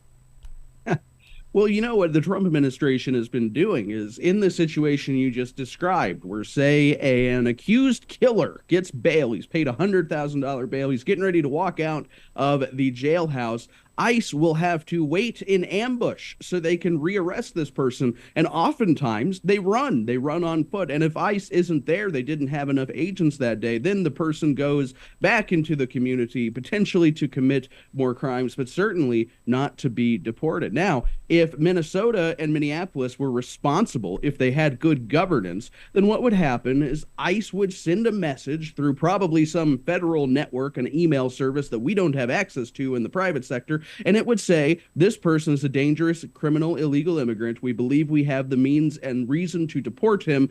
Do not release him from your jail for 48 hours. We will be by to pick him up. And then Minnesota cities and law enforcement, and Minneapolis specifically, would abide by this. They would hold the guy for 48 hours, transfer him to federal custody, and by the way, it would save them some tax dollars because they no longer have to track this person down when he's on bail. He will be safely in the custody of the U.S. Immigration and Customs Enforcement. Well, the incident last night where the illegal alien from Venezuela and two of his buddies took a shovel and tried to, whack on the head and possibly, kill, put the ICE agent in a life-threatening situation. If they had honored detainers there, I think this was an illegal alien who had been processed and released. And I don't know for sure, but I think they had an ICE detainer. If they'd honored that detainer, this incident would not have happened, and the ICE officer would not have been in a life-threatening situation, and he would not have had to shoot the illegal alien criminal from Venezuela in the leg. That seems like a pretty simple solution to me, Tom. Well, it is a simple solution, and it would solve the entire problem these left-wing cities have, where they don't like federal law enforcement roaming their streets, pulling people over, going door to door, doing workplace enforcement. But the thing is, we all know this by now, the Democrats want the spectacle, and following the law would result in a smoother, cleaner process that upsets their constituents less, but they want to upset their constituents because that's how they get reelected. They would gladly rule over a mountain of ashes if they could put a big D in front of it and claim it for the Democratic Party.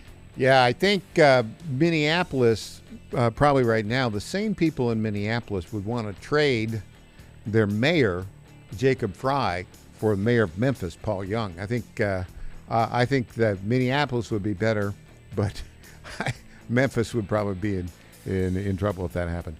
Tom Pappert, thanks so much for joining us. Thank you, Michael. It's always a pleasure. When we come back, we're going to shift our attention to Ohio, where a whole bunch of Somalis are shipping cash out of the airport to Minneapolis and then on to Somalia. Tom Zalstowski joins us after the break.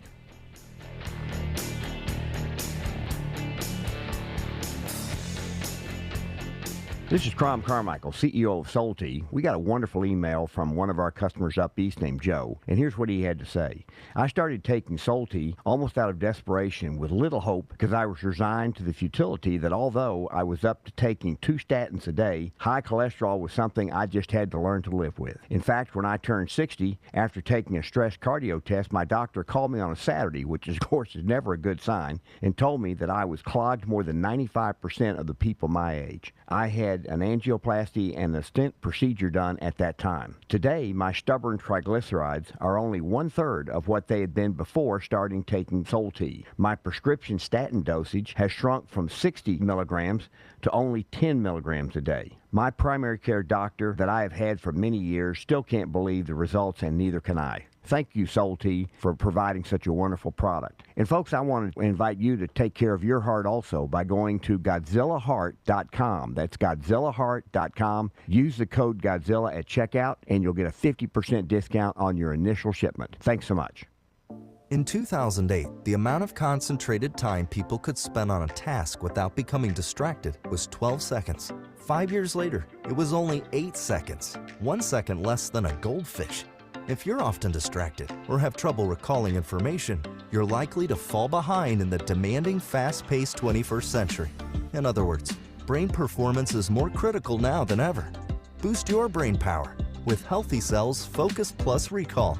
Science-backed nootropics to help you sharpen focus, concentrate longer, enhance recall, improve mental speed, learn rapidly, and be more alert. It's a pill-free brain supplement made with maximum absorption ingestible gel technology, designed to feed your brain at the cellular level. Take it for a test drive. Go to healthycell.com and use code GODZILLA for 20% off your first order of Focus Plus Recall. That's healthycell.com, code GODZILLA for 20% off. How much did you win at Rosie's Gaming Emporium? Hi, I'm Jerry from Richmond. I won a $23,000 jackpot at Rosie's. I'm Tammy. I'm from Newport News, and I just won a $5,400 jackpot from Rosie's. Hi, my name is Kim, and I'm from West Virginia, and I won $99,000 jackpot at Rosie's. Are you ready? Learn more about Rosie's rewards and jackpots at rosiesgaming.com. Must be 18 or older. Problem gambling? Call 1-888-532-3500. The Cats and Cosby Show. It's a common sense recap of the big stories. It's not that all Somalis are criminal. It's just that 90% of these crimes are being committed by Somali Americans. And if you came to this country and you took advantage of the Americans' generosity, you committed fraud, and you refused to assimilate, you know what? I got 4 words for you. Get the hell out. Cats and Cosby, 5 Eastern, 4 Central on the John Fredericks Media Network. The book needs to be thrown at these people. My fellow Americans, I was this close, very close, to buying from the lumber yards. These are sick people. But I turned my head at the last second, and I saw a big, beautiful ad for D.T. McCall's. These are highly respected people. If I had not turned my head at the last second, I would have been ripped off at some lumber yard for $200 in hidden charges, and D.T. McCall & Sons are never going to do that. They'd never do that to you. These are great people. I've known them for a long time. They have great deals, and I just have to say, nobody knows deals like I do.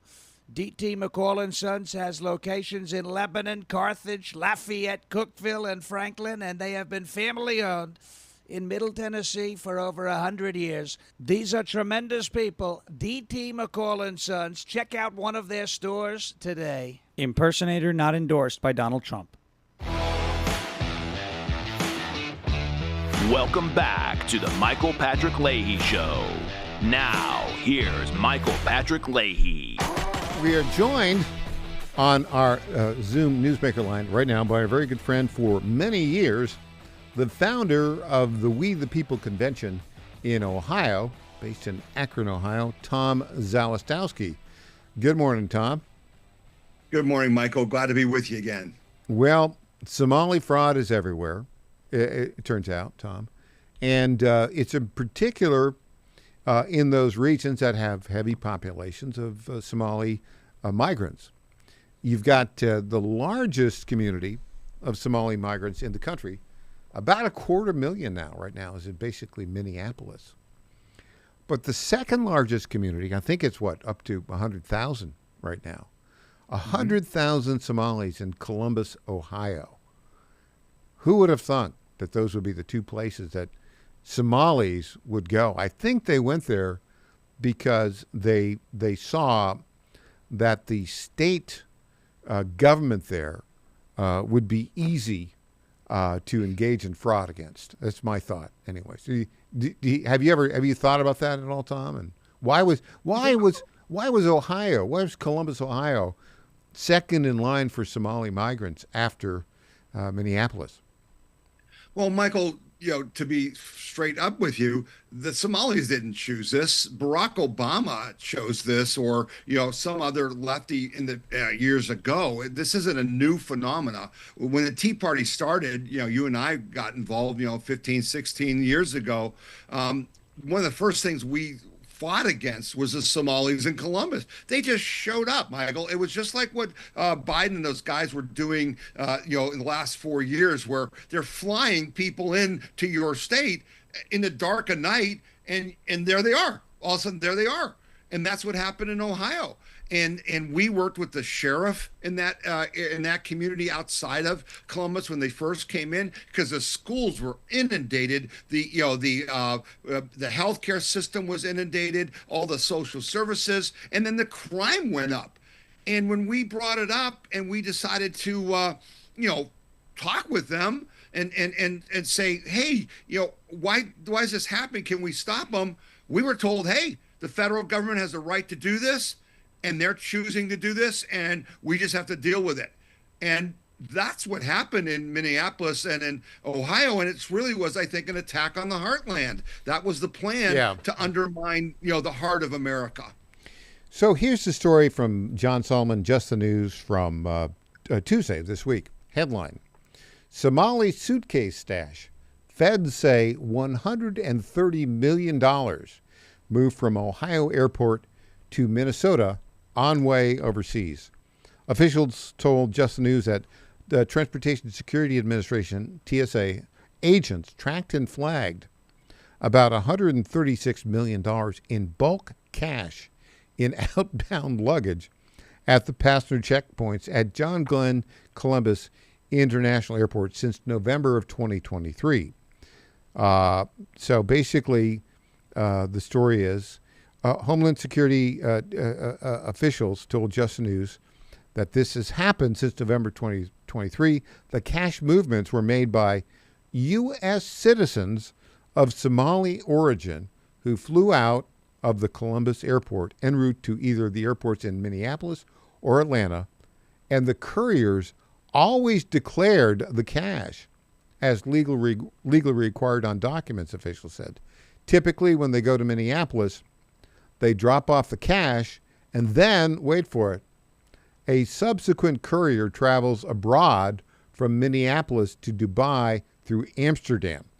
The officials said they appear to have uncovered a massive cash movement operation that gathered money from, wait for it, multiple Somali immigrant communities in the West, Midwest, and South that eventually brought luggage filled with currency in Minneapolis for flights overseas.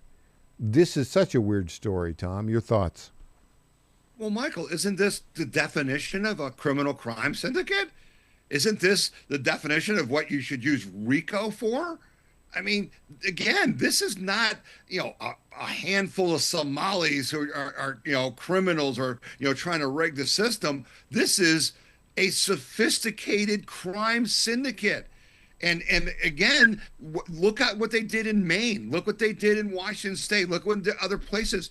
They're smart enough to say to Keith Ellison, hey, look the other way and there'll be some campaign contributions coming your way.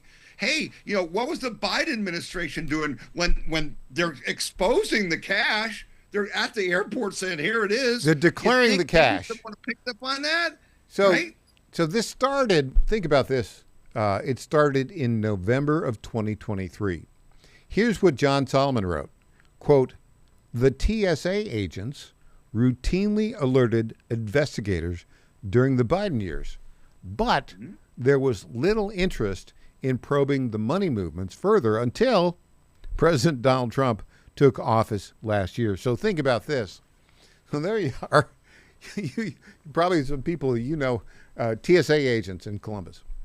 And, every pretty periodic, think about that. I mean, how much cash can you carry in a suitcase? I don't know. I mean, $1 million has got to be multiple suitcases, right? I mean, even if they're so let's just say, just say there's a suitcase with $200,000 in cash. Okay. and you think that's 5 of them are $1 million, 130 million. You got to have that's like 650 suitcases over a year and a half. And the guy, go ahead.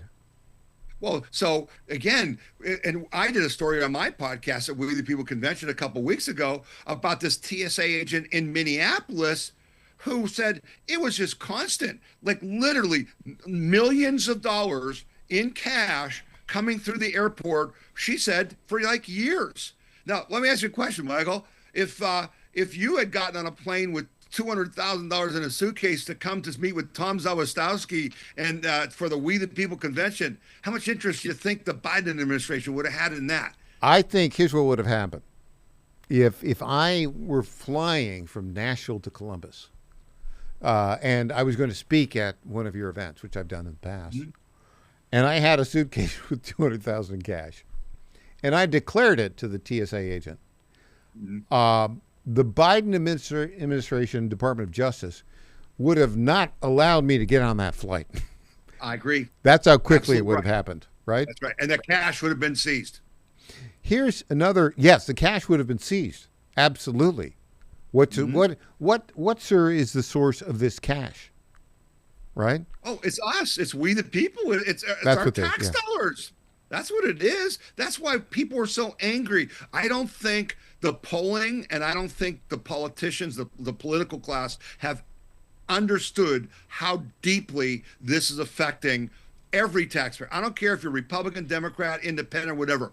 People are really angry about this because they know it's their money. And so when Walz gets on TV and says we're going to fight these ICE agents and Fry, the mayor of Minneapolis, is talking this smack about protecting these innocent people, we the people don't see them as innocent people. We see them as a criminal syndicate, and you're complicit in it. And I'm happy President Trump is talking about the Insurrection Act today because I think we're there, Michael. I think we're at that point. The red flags under the Biden administration of all this huge cash movement went nowhere. But let me read from the John Solomon story, quote, "The cash movements out of Minnesota's largest airports by the Somali immigrant couriers were 90 to 99 times larger than the total amounts of cash moved out of major international airports like John F. Kennedy International in New York City or Seattle and Atlanta. As investigators in the Trump administration began tracking the money backwards throughout its journeys, they discovered the operation in Columbus. So Rand Paul went on Joe Rogan Tuesday and said this, quote, "The Somalis were so good at it that they were sending hundreds of millions of dollars back overseas." So I think we are at the tip of the iceberg. You have to check off a box when it goes through the airport, and they weren't even hiding it, that they were sending it back. So the poor Somalis sent like $700 million over the last couple of years in cash. Obviously, you're a TSA agent. You report this. You know something crooked's going on. You report it to the officials in the Biden Department of Homeland Security. They do nothing about it. That, to me, sounds like they were well aware of this. And the Trump investigators, as they started to look at this, now are starting to ask the questions. Where did this cash come from? Oh, yeah. Well, and here's the real story. The real story is members of Congress knew this. The real story is, if you look what's going on in Washington, D.C. right today, this week, all the things that Trump is trying to cut, $1 billion for this, $1 billion for that, Congress is putting it right back in, Michael. They're not cutting anything. They're still giving foreign aid to these countries. Here's the worst part of this whole thing. I don't know if you picked up on this, but the one guy in Minneapolis was actually using the money to pay a militia in Somalia to help run the terror campaigns there. The money they stole from the U.S. taxpayers is as great as the entire GDP of Somalia. That's how bad this is. Yeah, that is really, really crazy. I'll tell you that. Do you think indictments will be coming? Michael, isn't that the question you get asked by your callers and your listeners and the people you know in our movement? When is anyone going to be held accountable? How can Tim Walz stand on our TV and basically talk insurrection? That Minnesota is at war with the U.S. government and the citizens there should fight us. How can that be? This is Civil War stuff. He needs to be arrested for sedition. There's all kinds of laws that he's broken. There's all kinds of laws that the mayor of Minneapolis has broken in inciting violence against federal officers. That's against the law. Why haven't they been arrested? Yeah. Well, some people said to me that the reason for that, Michael, is because the Congress has held up all these appointees to judgeships, federal judgeships that Trump has tried to do, and we don't have a place to take them if we indict them. I hope that's not the case. When we come back, are there any copycats of civil disobedience or actually violence? The Minnesota riots. Are there copycats going on in Columbus, Cleveland, Cincinnati? Back after this.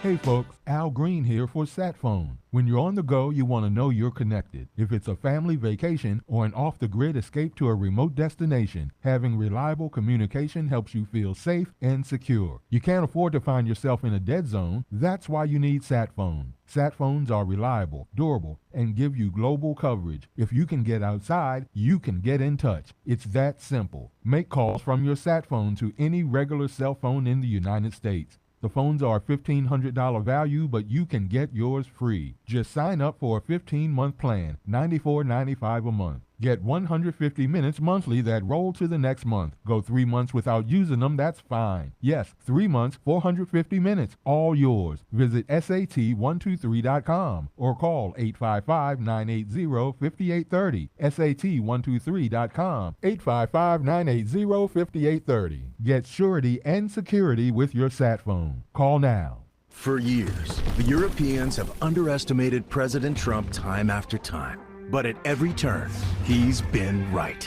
On energy, on NATO, on foreign free riding. It's time they pay up. That's why he's cracking down on foreign countries that don't pay their fair share for American medicines. Renegotiating trade deals for the prescription drugs we invent. President Trump is ending the foreign freeloading, making Europe pay their fair share. Paid for by Americans for Limited Government. Lifestyles Unlimited is a real estate education group that gives you the roadmap and resources to start building income through real estate. You'll learn practical strategies for using investment properties to create extra income and make informed decisions, one step at a time. Join today for just $297. That's a 60% savings off the regular price of our real estate education program. Text radio to 88007. That's RADIO to 88007. Presented by Lifestyles Unlimited. These illegal skill games that keep popping up, fights break out, they're illegal. We got drugs, we got gangs, they're all over the place. How do you get illegal slot machines in convenience stores when Governor Youngkin, you vetoed it and no referendum, nobody passed it? How are they still here? At the end of the day, it is local Commonwealth's attorneys that have to bring the cases against the establishments and to get them out. And so, yes, I vetoed bills. The high court has said that they can't be there. And on top of that, our attorney general has done a full investigation. And we go back to our Commonwealth's attorneys in so many jurisdictions refuse to enforce the law. That's the bottom line. They protect the criminals at the expense of the victims. And that's why, again, elections matter. We have got to elect prosecutors who will put people in jail. This ad paid for by Churchill Downs. Hey there, it's Lenny McGill, founder and CEO of GlockStore.com. For over 30 years, I've supported our Second Amendment rights with GlockStore.com, the world's #1 source for Glock handguns, parts, and accessories. I also support accurate, unbiased journalism like The Michael Patrick Leahy Show. His team broke the Kilmar Abrego Garcia traffic stop and was the first to obtain that video. Independent journalism at its finest. Visit us at GlockStore.com, listen to Michael Patrick Leahy, and make America great again. This is State Senator Mark Pody. Government is limited to what it is supposed to do. One of the things that is critical that we're supposed to be working on is transportation. Here in Middle Tennessee, our roads need more help. As your state senator, we are focused on getting more money reoccurring without a new tax increase for our roads here in Tennessee. This is State Senator Mark Pody. Paid for by Campaign for Mark Pody, Christina Hibden, Treasurer. Welcome back to the Michael Patrick Leahy Show. Now, here's Michael Patrick Leahy.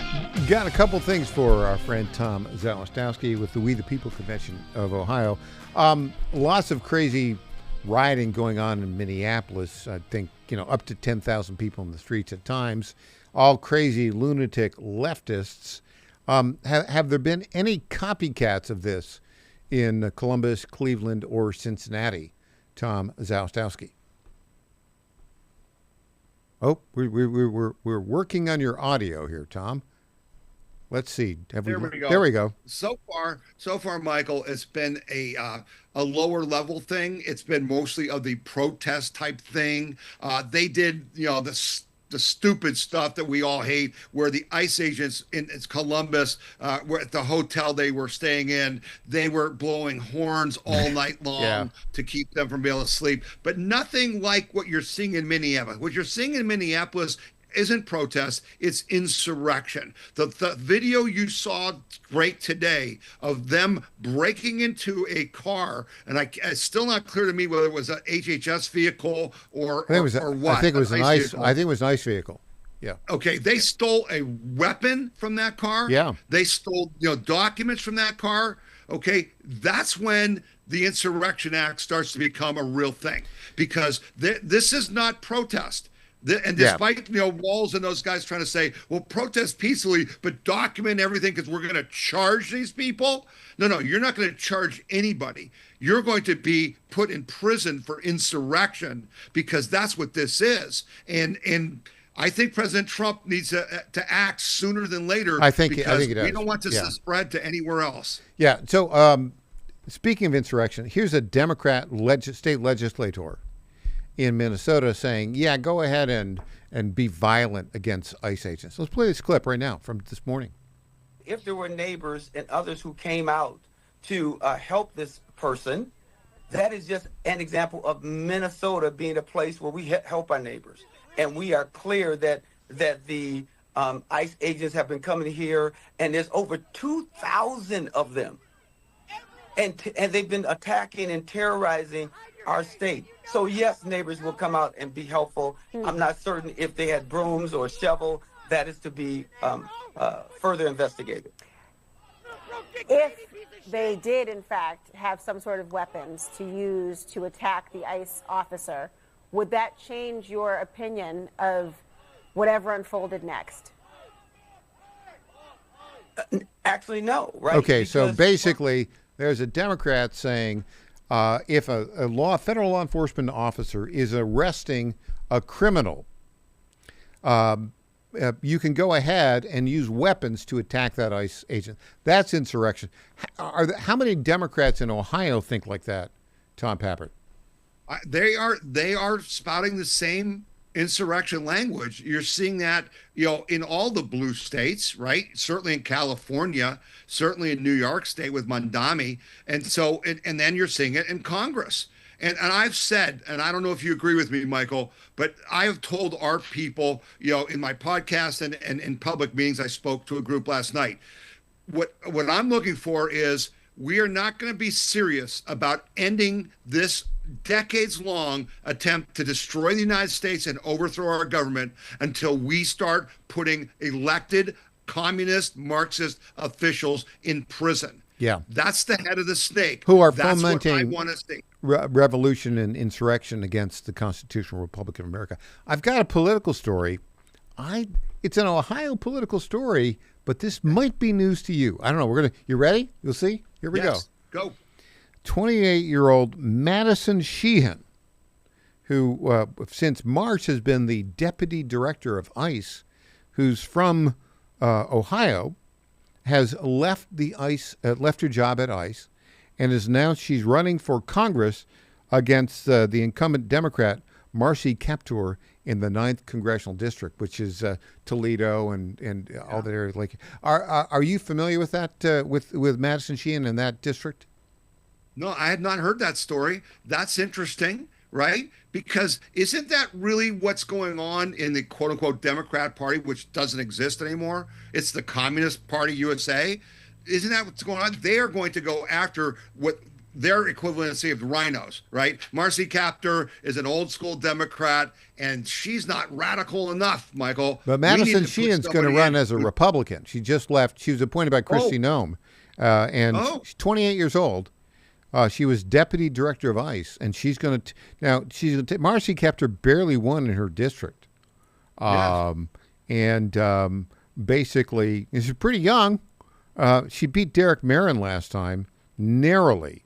I don't know if he's going to run again, but it's sort of a bold political move by a 28-year-old who's moved up rapidly to be named deputy director of ICE at the age of 28. But she's a native of that area. What do you think? Well, see, the question will be, what's Trump? Is Trump behind this? Because that's what's going to decide that. I know one thing. That district, the 9th Ohio district, is one of the top wins that the Republican Congressional Caucus is targeting for this year. That we have to win that seat. Her name and a 28-year-old coming into the race, boy, I find that really interesting, and I'm going to look into it, and maybe we can talk about that more next time we're on. We have the story up, and look, a young challenger, good, hasn't really graduated from Ohio State. Spent 2 years on the staff of Kristi Noem when she was governor, was a cabinet member for the Louisiana governorship, and then for 6 months she's been 8 months been deputy director at ICE. Moving pretty fast, but hey, we'll see. I don't know what the guy who ran last time and barely won, what he has to say. Tom Zastowski, thanks for joining us. Really appreciate it. Thank you. Have a great rest of the week and have a great weekend. All right. Take care. Hey, if all goes well, Aaron Goldmanson with Tennessee Conservative Coalition will join us.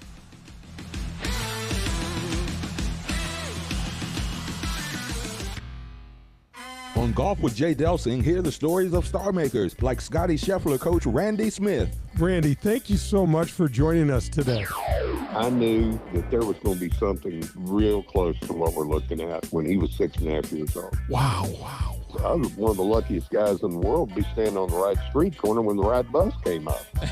Plus the latest equipment news and tips on playing better golf. Golf with Jay Delsing, Saturday mornings, 11 Eastern, 10 Central on the John Fredericks Media Network. Now more than ever, it's imperative to support conservative values. That's why I can't be more excited to tell you that I've switched my family to Patriot Mobile. Patriot Mobile is America's only Christian conservative wireless provider. When you switch to Patriot Mobile, you shift your support away from the leftist, woke, progressive agendas of Big Mobile. Patriot Mobile's wireless service works perfectly and seamlessly as you go about your lives with exceptional nationwide coverage that uses the same towers the main carriers use. Patriot Mobile donates a portion of every dollar earned to causes you care about, to organizations that fight for religious freedom, First and Second Amendments, sanctity of life, and the needs of veterans and first responders. Patriot Mobile has plans to fit any budget, along with great discounts for our veterans and first responder heroes, as well as multi-line users. Switching is easy. Just go to patriotmobile.com/Godzilla or call their U.S.-based customer service team, 972-PATRIOT. That's 972-728-7468. Use offer code Godzilla for free activation. John Fredericks loves his radio and TV audience, but did you know how to follow the Godzilla of Truth wherever you go? Download the John Fredericks Radio Show app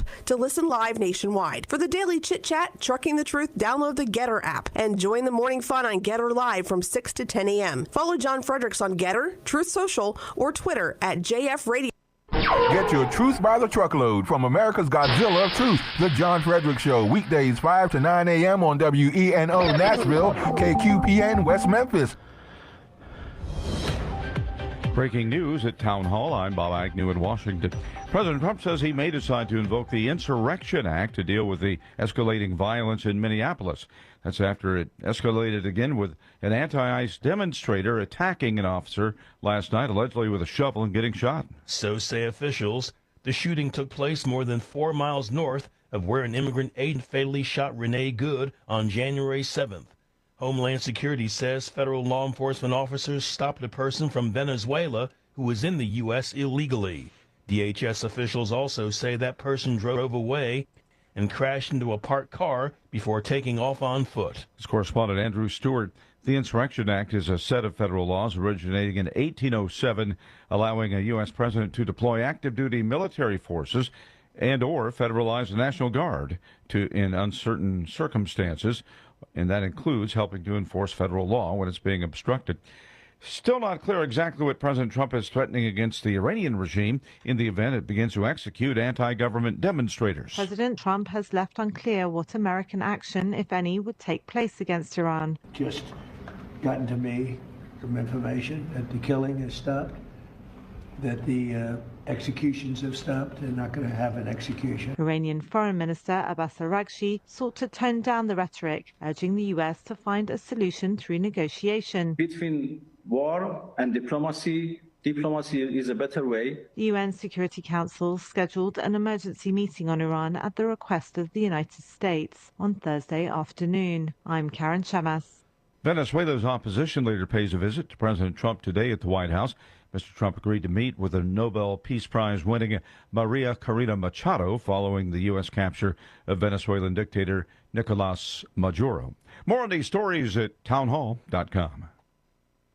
Wesley Financial Group is not a law firm. Chuck McDowell here with Wesley Financial Group. My 78-year-old friend Linda called me yesterday. She bought a $40,000 timeshare in Nashville. She was told it was a great investment and that he would personally book all her vacations. All lies. She called our sales rep, Chris, the next morning at 4:57 a.m. to cancel, and she was told it was too late. You had your chance yesterday. Another lie. She has 10 days in Tennessee. I am in a war with the timeshare industry because people keep buying their lies, and they don't want me to help you. If you need a timeshare, I'm sure one of the 3,500 people that call my office weekly would love to give you one of theirs. Or go online and pay $1 for it, but stop paying $40,000 for lies. It's time to stop the insanity. Don't wait another day. Call Wesley now for your free timeshare exit kit. 800-364-7711. That's 800-364-7711. 800-364-7711.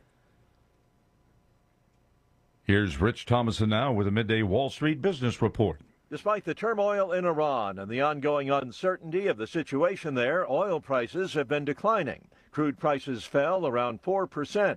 The drop came after President Trump said that Iran claims it would halt the killing of protesters and will not execute demonstrators. A bipartisan group of lawmakers proposes creation of a new agency with $2.5 billion to boost production of rare earths and other critical minerals. This comes as the Trump administration takes aggressive steps to reduce reliance on China, which dominates the market for those materials. Many Verizon customers experienced a widespread outage yesterday, disrupting wireless voice and/or data services across the U.S. The New York-based carrier hasn't said what led to the outage, but all should be back to normal today. I'm Rich Thomason. You'll find breaking news and analysis at townhall.com. The U.S. will suspend the processing of immigrant visas for citizens of 75 countries whose nationals are deemed unlikely or rather likely to require public assistance while they live in the United States. Here's correspondent Julie Walker. The State Department did not specify which 75 countries are affected, but the Trump administration has already severely restricted immigrant and non-immigrant visa processing for citizens of dozens of countries, many of them in Africa. The State Department says it's bringing an end to the abuse of America's immigration system. The suspension begins January 21st. It will not apply to applicants seeking non-immigrant or temporary tourist or business visas. I'm Julie Walker. On Wall Street, it's a booming session so far. The Dow is up by 406 points. The Nasdaq has picked up 238. More on these stories can be found at townhall.com. From Washington. It's the Michael Patrick Leahy Show, broadcasting live from downtown Nashville. Now, here's Michael Patrick Leahy. And welcome back to the Michael Patrick Leahy Show. In studio, official guest host of the Michael Patrick Leahy Show, the executive director of the Tennessee Conservative Coalition, the one, the only, Aaron Culbertson. Hello, Aaron. Triggering morons since 1985. Well, Aaron, of course, the Tennessee General Assembly back in session today. Yep. Oh, this week went back in Tuesday. Boy, let me tell you something. I've used a new term to describe the Trump administration. You ready? FAFO testosterone. In other words, they are getting things done. And I think if you look at the Tennessee General Assembly right now, with Speaker of the House Cam Sexton, Majority Leader William Lamberth in the House, in the state Senate, Majority Leader Jack Johnson. These guys are not messing around. They have a very specific agenda, and they have gotten to it already. That's quite impressive. I think there's a press conference going on as we speak. Some announcements regarding illegal immigration, the illegal immigration fight, and working with President Trump. So, isn't it interesting to contrast the great state of Tennessee, how the governor, the state legislature, are all working cooperatively with the Trump administration, in contrast to the left-wing lunatics in Minneapolis who are literally fomenting insurrection against the federal government. The simple difference is those leaders that you named are A, smart, B, they care more about America and their state than those people in Minnesota and Minneapolis or in any of the other blue states. But it's, it's one of those, of course, to say the obvious about this particular session is the entire state House and half the Senate are up for election. Right. So I do not believe that this session will extend into May. They don't want to mess around because the way it works in Tennessee, we've talked about this many times, but if you're new to the state of Tennessee,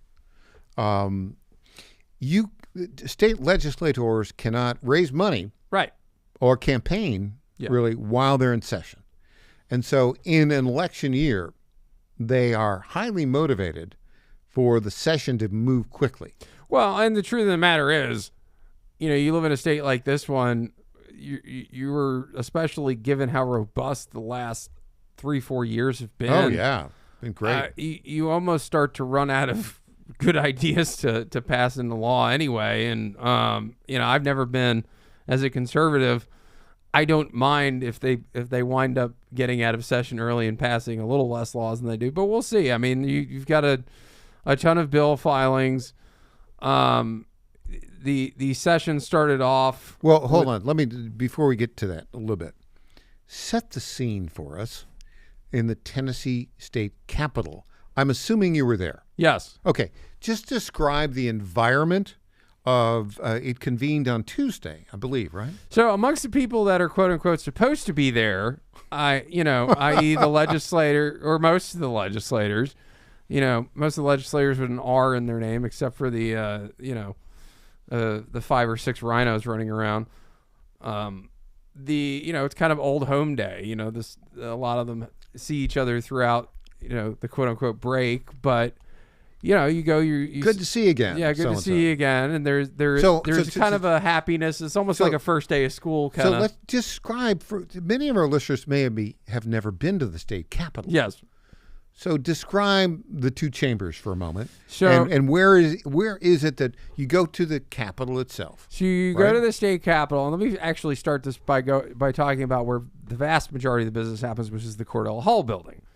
So which is not the Capitol building. Right, which is attached to the Capitol by a tunnel. But it's a very large kind of It's an office building. Yeah, it's an office building. And honestly, the funny thing about legislative office buildings is, with few exceptions, you've been to one, you've been to all of them. Sometimes I walk around. But you got to you got to pass through security to get in. You got to pass through security to get in. There's protesters. There's always some form of woke person. If you walk past the Democrats' office, they decorate it with crazy woke liberal slogans.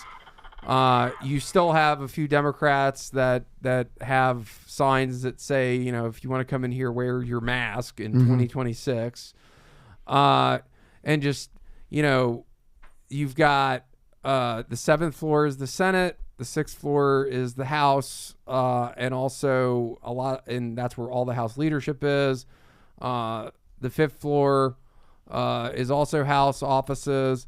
And then you get what I refer to and many refer to as the dungeon, which is the 4th floor, which is primarily populated by crazy woke Democrats and a few Republicans who isn't that where Justin Jones hangs out? Justin Jones is on the 4th floor. Is Afton Bain on the 4th floor? No, she happened to be in the 5th. I don't know how that they moved her up. I don't know how that happened. But you've got Monty Fritz is on the 4th floor. So it's the kind of it's the floor where not a lot of substantive work gets done. So Monty Fritz, just so you know, is from East Tennessee, state rep, running for governor. Is he? All I see is the Watchman on the Wall thing that he does on Twitter, which is just that's a good point. He has declared that he's running for governor. Anyway, so I guess I'm running for governor. Where do you go? Like when you talk about it, you went over to the Cordell. Yeah, so you go in the Cordell Hall building. That's where all the meetings happen. That's where they do their constituent meetings and that. And then attached to that, to the Capitol itself, is a tunnel, and all the legislators and whoever starts their day off at Cordell Hall, they walk over.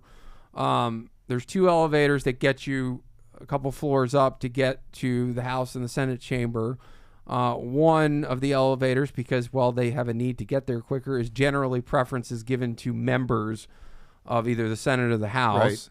Right. It's always fun to me to watch Gloria Johnson use her scooter, and then as soon as the cameras are off, she gets up and walks around, and the Democrat from Knoxville, the former teacher who was one of the Tennessee Three. Yeah, fun, and just woker than Ocasio-Cortez, probably. I've seen her actually lift that scooter up by herself getting out of an Uber once. But anyway, she lives in a big fancy condo. So during session anyway. So you get to, and so you're coming out of the elevators. Yeah. And you have the House chamber on one side, which is much bigger because there's 99 members and there's 2 galleries, and then the Senate side is right across the hall. So here's the thing: if you've never been to, and you really, if you're listening to this show and you've never been to the Tennessee State Capitol, you should go. Yeah, and look at it, and look at a functioning state government. Yes, and it's fascinating. The House chamber looks exactly like you would think a state legislative chamber should look. 99 members. You got the lectern up front. It looks, and it could be a scene from, Mr. Smith Goes to Washington. But the state Senate chamber looks very different. Yeah, and it looks more. It has bigger desks. They're like a lot of. Let me just tell you about the state Senate chamber. It looks like you're watching a golf match in the state Senate because they're not quite raucous. And then if you go over to the House, it's because it's like a soccer match in England. No. It's like independent pro wrestling. There you go. Not even, and because you've got Justin Jones screaming, and even the Democrat senators don't tend to scream. Yeah, exactly right. Exactly right. Okay, so that sets the scene for it. But now let's talk about the opening session. What happened on the first day, and our guest here, official guest host of the Michael Patrick Leahy Show, the one, the only, Aaron Colbinson.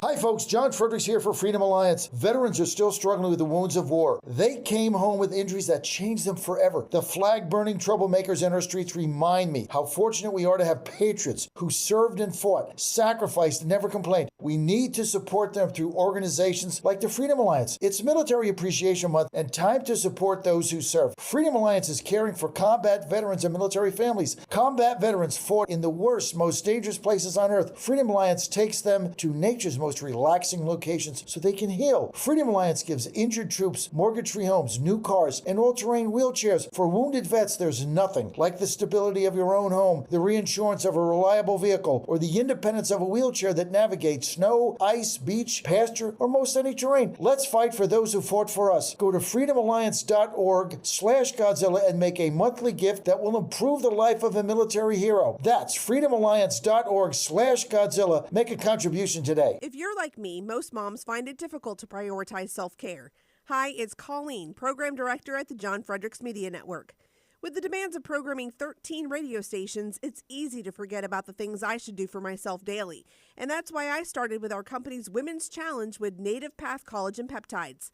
It's affordable and convenient care in just one scoop a day. There are so many incredible health benefits like bone and joint support, metabolism booster, and hair, skin, and nail improvement. I like to take a moment each day to prioritize myself and indulge in the health-boosting benefits of Native Path Collagen Peptides. I love mixing it up with all the different smoothie recipes, too. Learn more about Native Path Collagen Peptides and read 7 important reasons why you should be taking collagen peptides at getnativepath.com/Godzilla. Prioritize your self-care with Native Path Collagen Peptides. Try it risk-free for as low as $21 today and get free shipping at getnativepath.com/Godzilla. Target.com.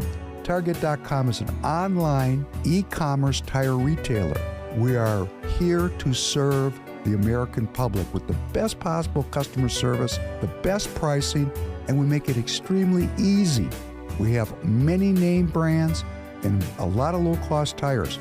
The price is right, and it's easy. You go online to Target.com, Tireget.com, Target.com. You go there, you put your zip code in, all the inventory displays right in front of you. You can call in for help if you want to. We'll help you get the tire that you need.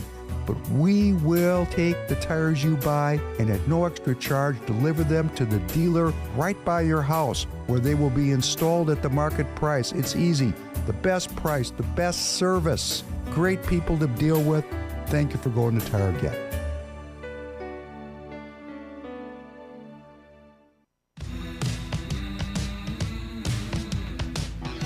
Welcome back to the Michael Patrick Leahy Show. Now, here's Michael Patrick Leahy. Famous last words from our producer, Patrick. Mics are going on, which means clean up the conversation. Which means Aaron was saying something. He'd probably say in the air, but I show's think, early. I think if we keep threatening this to do like a continuous broadcast, and I think maybe we will in the very near future. So I don't know if you're familiar with this, but for the members of the audience who might be, and this is my wife's fault, I've been watching a lot of the Kill Tony comedy podcast lately. What it is the that? most successful live podcast in the What world. is that?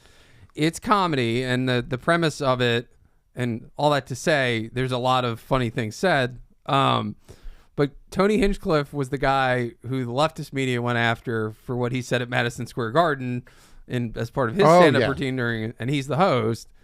And he's good buddies with Joe Rogan, so they do it at Joe Rogan's comedy, for you Nashvillians, Joe Rogan has a comedy place called The Mothership. It's like the Zanies of Austin, Texas.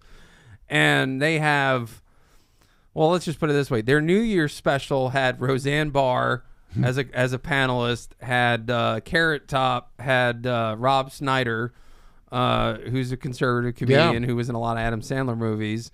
And the comedian Fluffy, Gabriel Iglesias. So what they do, what they do is then they have some famous and a lot of comedians just starting out they have a minute of time to do a set. Okay. And then as soon as they're done, the panelists critique their set.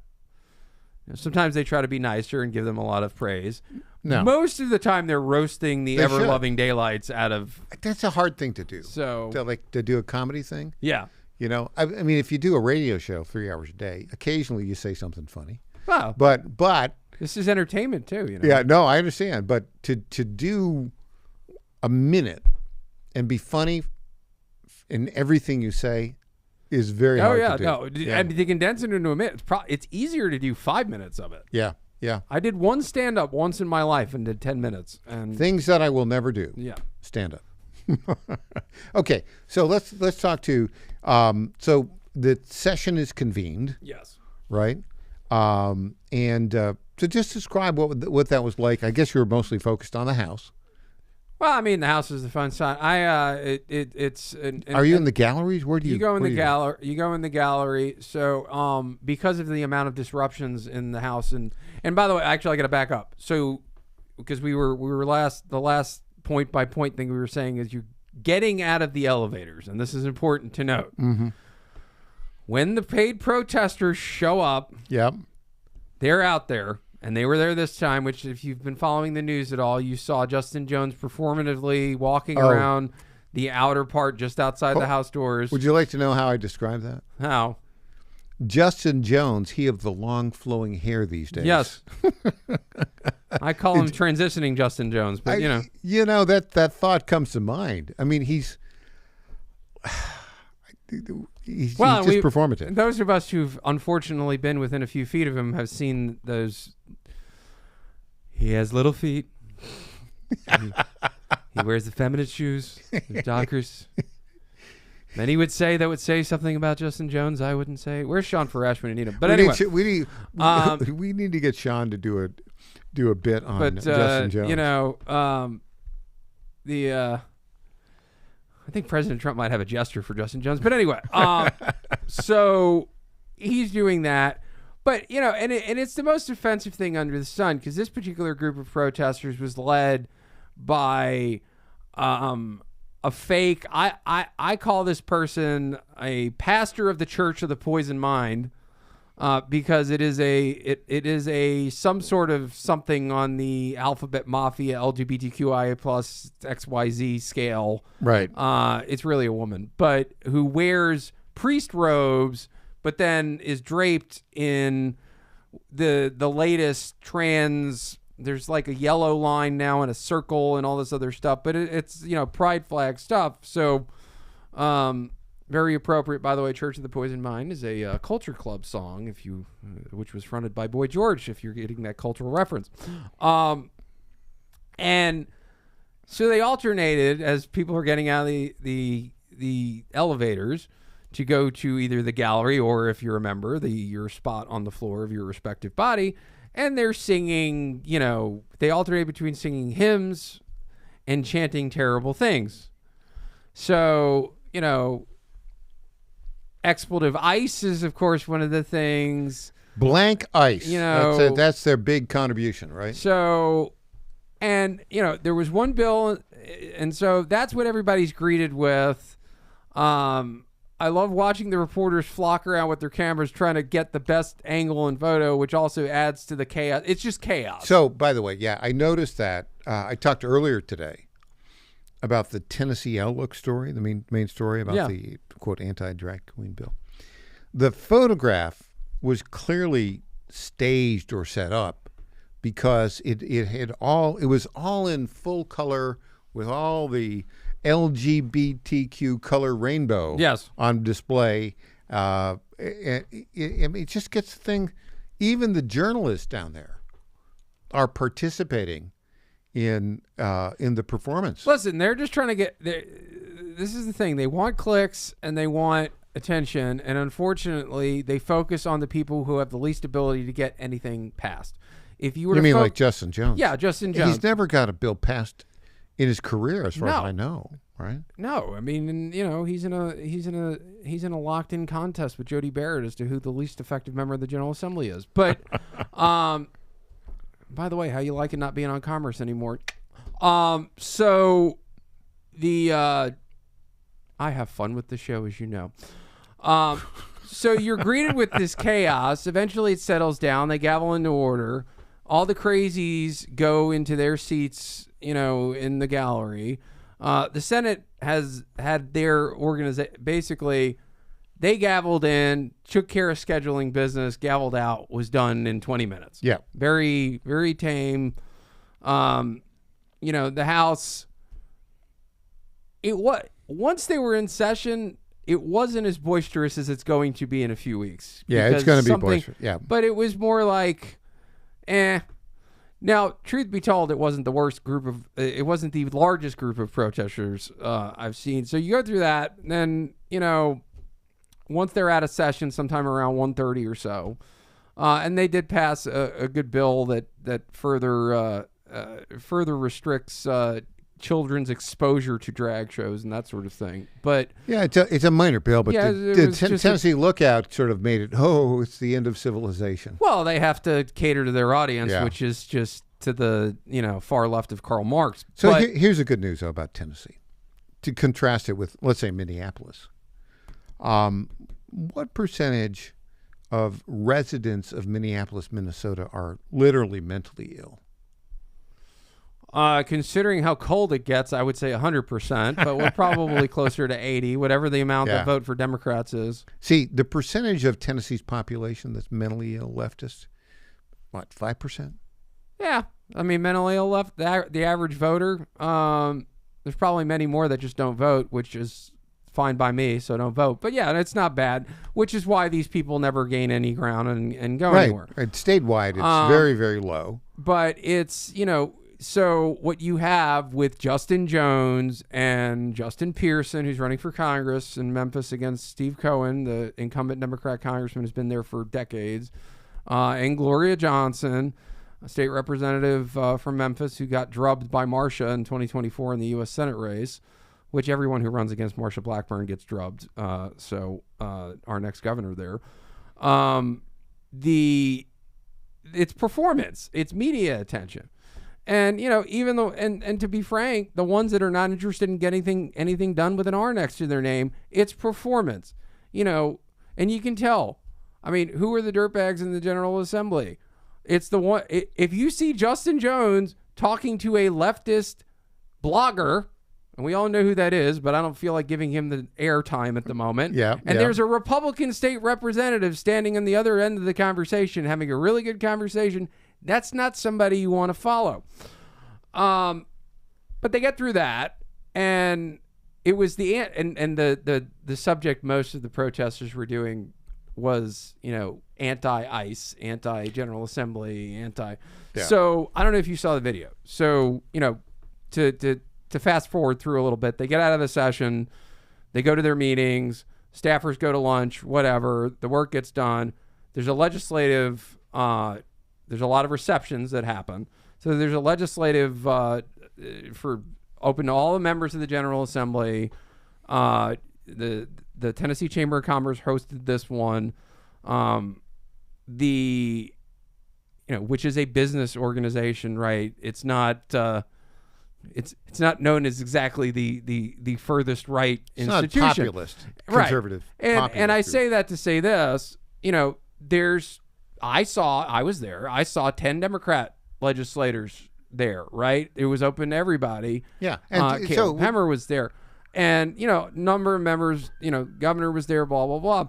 There is probably outside that event 400 to 500 at one point in time, groups of paid protesters, right, screaming, out, and we had to walk, and this was at the the Tennessee State Museum. This was held at, and you had to walk through, whether you're Aaron Gulbertson or Senator Marsha Blackburn, through this crowd getting screamed expletives at you. 400 or 500 paid protesters. One of them, and I'll say this very quickly, one of them jumped in my face, screamed at me, and called me a POS, and I just looked, smiled, and goes, well, how did you know?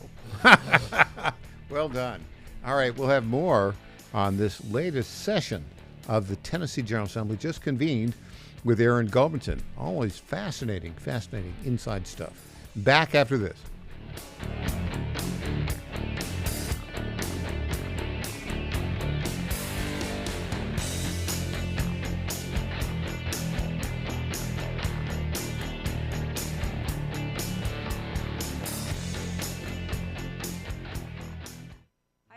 everyone. EJ Haast here, founder of the Digital Footprint Management Agency and frequent guest on the Michael Patrick Leahy Show, here to tell you about GetFoundEverywhere.com. Customers are searching for your business everywhere: Google, Apple Maps, TikTok, and new AI platforms like ChatGPT and Gemini, which is a total disruptor.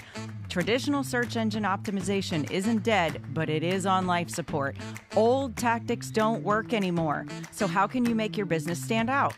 GetFoundEverywhere.com makes your business pop on over 50 search, map, review, and AI-driven platforms.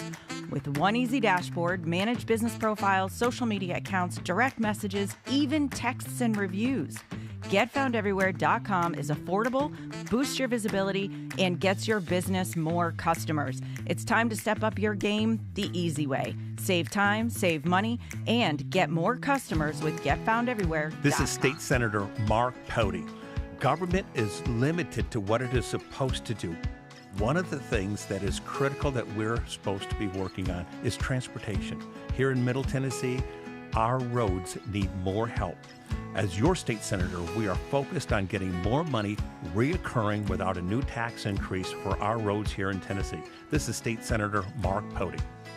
Paid for by Campaign for Mark Pody, Christina Hibden, Treasurer. I'm Lenny McGill, founder and CEO of Glockstore.com. For over 30 years, I've supported the Second Amendment rights of free men and women to protect themselves and their families with firearms. We offer the very best in both selection and prices on Glock handguns, custom Glocks, Glock magazines, and high-performance shooting accessories at Glockstore.com. We also have the finest retail showroom and our Shoot 270 shoot rooms right here in Nashville, Tennessee. Come visit us at Glockstore.com, and you'll be glad you did. My fellow Americans, my good friends, I've known them for a long time, at D.T. McCall & Sons have the deal of a lifetime for you, and nobody knows deals like I do. That much I can tell you. Nobody knows deals like I do.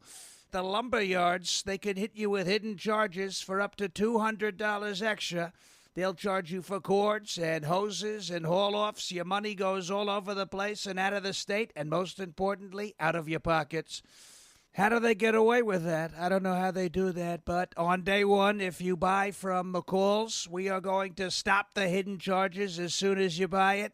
D.T. McCall & Sons has locations in Lebanon, Carthage, Lafayette, Cookeville, and Franklin, and they have been family-owned in Middle Tennessee for over 100 years. Head to one of their stores today or check them out at dtmccalls.com. You're going to love it, believe me. Impersonator not endorsed by Donald Trump. Welcome back to the Michael Patrick Leahy Show.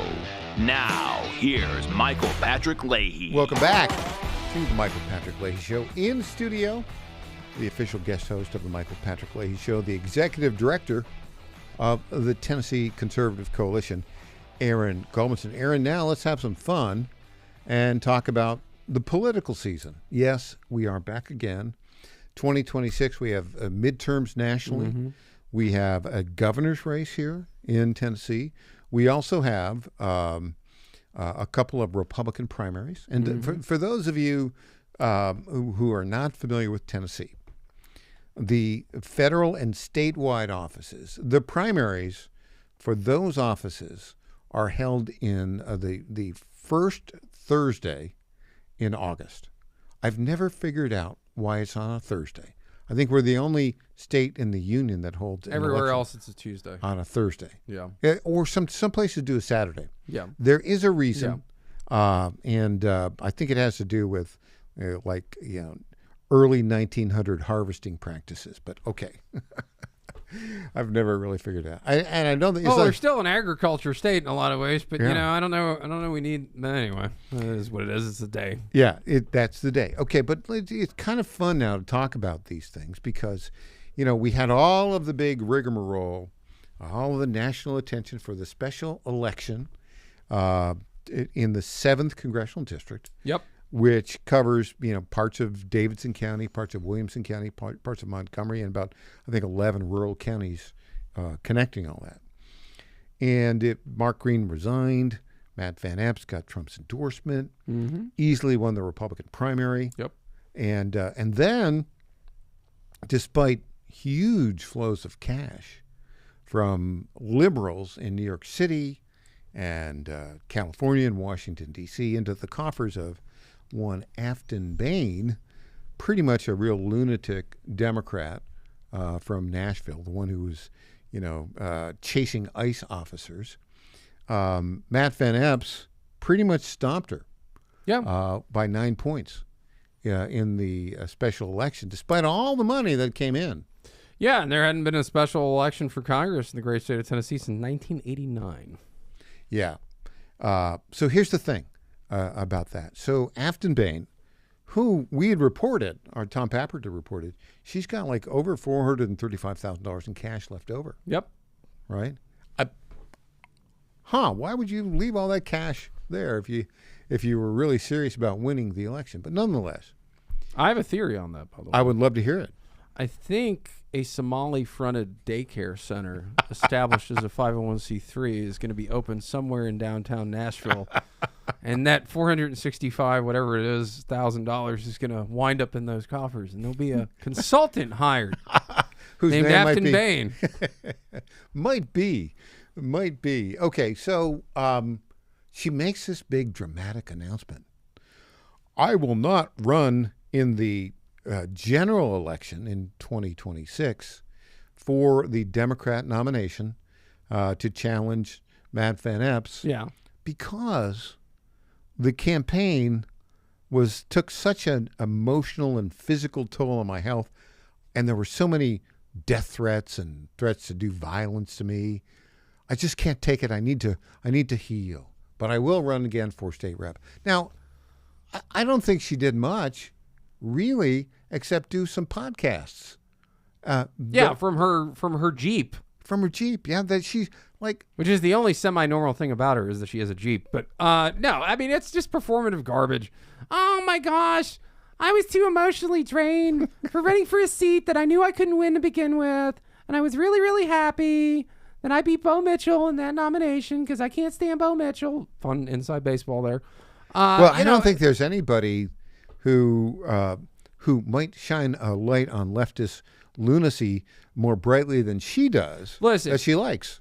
This is an old phrase, but Afton Bain completely is a personification, as does her buddy Justin Jones, of the phrase, politics is Hollywood for ugly people. Yeah. Because it's just, it's all performative. There's no sincerity about it. Mm-hmm. And it's this stupid Gen Z garbage with the, I'm too emotionally, blah, blah, blah. Get a real job. Show up in an office from 9 to 5. Yeah. Don't go to your office, by the way, because, anyway. It's just, no. She knew she was never going to beat Matt Van Epps. She knew it was, the Democrats were trying to drain and by the way, the NRCC did an amazing job making sure that Matt Van Epps won that race. They get the whole credit for them, and MAGA Inc. get the whole credit for the victory there. But no. And so what are her options, right? So she's got the Somali daycare she could potentially, and I'm facetious. I'm saying that somewhat facetiously. That actually transferring your federal PAC money, you could either transfer it into some sort of a charity. You can't spend it on your state race, or you could transfer it to a super PAC. Mm-hmm. I don't think she's good enough buddies with Justin Pearson to transfer it to a super PAC to try to get him the nomination. But maybe and also, she ruled out losing by 18 points in November. Matt Van Epps.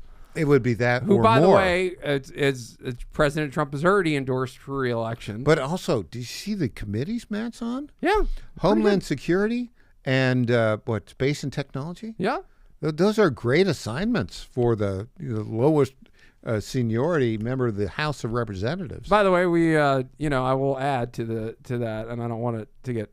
We'll do an official release at some point in time, but the Tennessee Conservatives Coalition proudly endorses Matt Van Epps for re-election. But no, it was very good the president settled that early. But so what is she gonna do for $465,000? Well, all right, you could use that in a federal race, say against great U.S. Senator Bill Hagerty, but $465K in a not going to do it in a But- Senate race. So, is not, so you did yeah. mention this is interesting. The race that no one is talking about.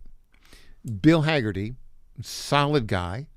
He's running for re-election to Yep. the U.S. Senate. Yep.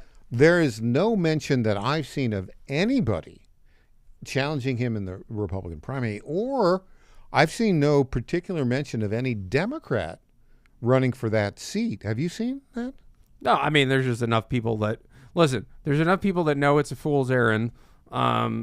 You've already had a couple people decide that they're going to jump in the governor's race in their own vain fool's errands to try and attempt to beat Marsha Blackburn, who's going to beat all comers by 50 points. So, who wants to run into the Bill Hagerty buzzsaw? At the moment, it doesn't look like anybody. No. And it's like, I don't think, right now, I can't think of anybody who would, and there's time to, what's the filing time? End of March or, I think there's a period where the filing time ends. It's like March 10th. Okay. So we got that. noon, I Now think. let's go take a look at, so Matt Van Epps is going to win re-election easily in the 7th district. And the Democrats, I don't think anybody seriously is going to challenge him, right? No, it's a Republican seat. So now we've got a primary in the 6th district because John Rose, the incumbent, says he's running for governor for the GOP nomination. That is the consultant employment campaign. Exactly. That's not going But anywhere. now we've got news that, and we've got the candidates that have announced there. Yep. You've got Johnny Garrett and former Congressman what's Van's last name? Oh, Hillary? Yeah, Van Hillary. Thank you. That's how top of mind Van is. But Van's a really nice guy, but he's about 20 years too late and about 50 pounds over the limit. So, I mean, as a former fat guy, I can make those kinds of jokes. You were never a fat guy. I was. I lost 100 But you're a skinny guy now. I am. Lean, mean, and effective. I box right? twice a week. So here's the thing. Johnny Garrett just announced that he's raised $1 million. Yep. That's not bad. No, it's nothing to sneeze at. No, Johnny's going to win that race. And Van, I've not heard from Van. I mean, I've got Johnny's on the show all the time. Yeah. Listen, he has been a heck of a majority whip. When you go and you look in the dictionary, majority whip, there's a picture of Johnny Garrett. Yeah. Because he knows how to use the velvet glove. Yep. Right? You think of a whip, you think of, Snidely Whiplash, whipping people. That's not how you do it, right? That's not how to get the whip, right. the job. Tell people the job of the whip. I mean, essentially, their job is they have two jobs, really, in this General Assembly. Their job is to make sure that the votes are there for the right bills, so they count the votes, and they, quote-unquote, whip the votes. And then they're also, when they're not in session, they're there to keep the majority and keep the But go the after thing about Republican Johnny seats or is gains. the thing about Johnny is really good is he's a very intelligent guy, but he also has a common touch, and he's very friendly, and so for the most part he'll use persuasion. Yeah, but if needed, if the hammer needs to come out, I am telling you, the hammer will come out. The highest compliment that my good friend Boyd Marcus, who got 3 Virginia governors elected, would like to give people, because there's a lot of people that don't fit this bill in politics, was to call them a real person. And Johnny Garrett is a real person, and he's a true conservative. So yeah, I agree. I look exactly. forward to watching him in Congress. Yeah. Okay, so the 6th district, and I don't know if a Democrat's going to challenge there at all, but that's a heavily Republican district. So right now, and we'll have both Johnny and Van on the show, and but Johnny's just been very, very focused on that race, and so I think right now he's the heavy favorite to win the primary and the general election. Yep. Then we've got in the 5th district our friend Andy Ogles, who's finishing up his second 2-year term. He's been challenged by Charlie Hatcher. Yep.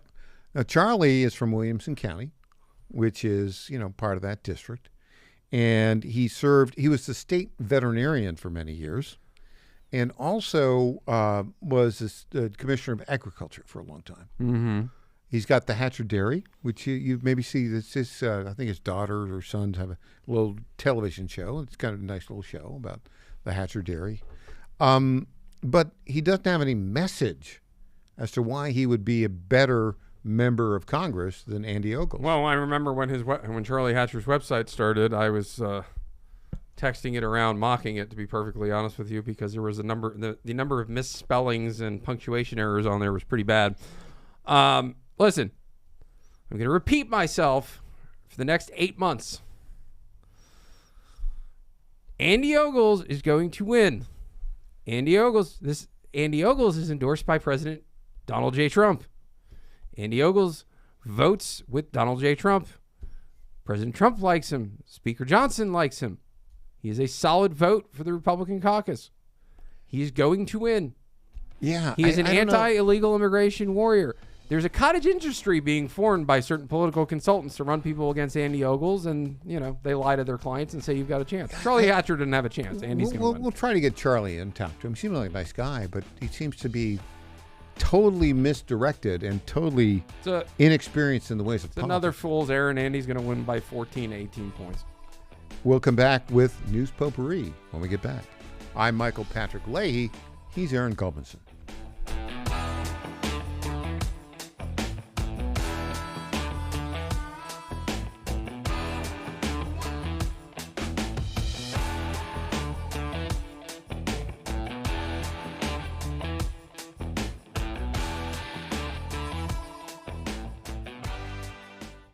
Tom Carmichael, CEO of Soul Tea, a supplement to help you have a healthier heart and stronger cardiovascular system. At Soul Tea, we regularly get emails from our customers telling us how Soul Tea has helped them. Like this one from Kelly. Hello, I'm 58 years old and have had high cholesterol for years. I wanted to stay away from prescription drugs. My husband and I have been using Soul Tea for about 13 months. My results have been amazing. My cholesterol levels went from 291 to 129. I am so impressed with Soul Tea and want to thank you. Now, in my own case, my bad cholesterol dropped from 130 to 89, and that was 20 years ago. I'm 75 years old and I take 0 prescription drugs. To get a great deal on Soul Tea, please go to GodzillaHeart.com, and when you check out, use the code Godzilla to get our best deal, which is 50% off your first shipment and then 3 bottles for the price of 2 thereafter.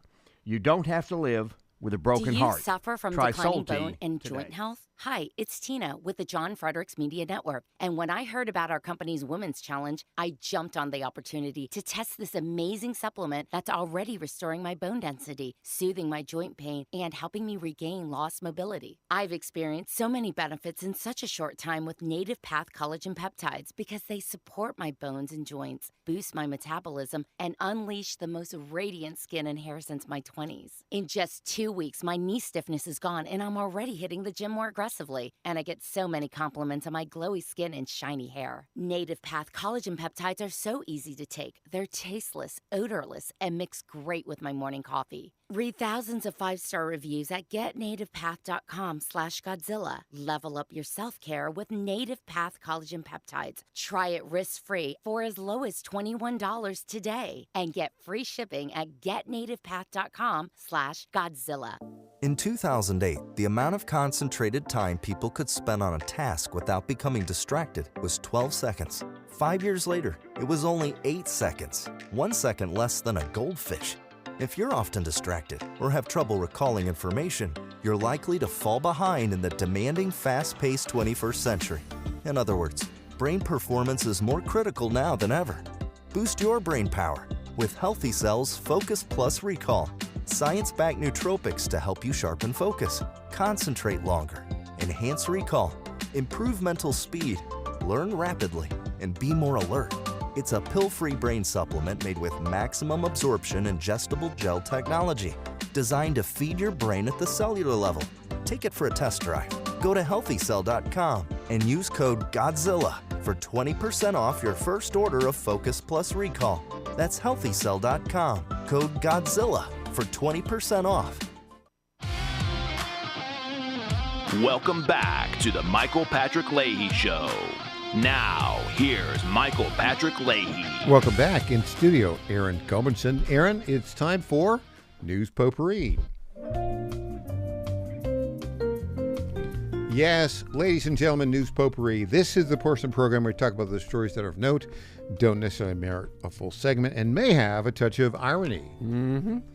I've got a breaking story for you, Aaron. All right, what do you got? Our good friend Lee Beeman, great guy, who's been a stalwart of the conservative movement here in Tennessee for decades, has been renominated to serve on the Tennessee Valley Authority Board.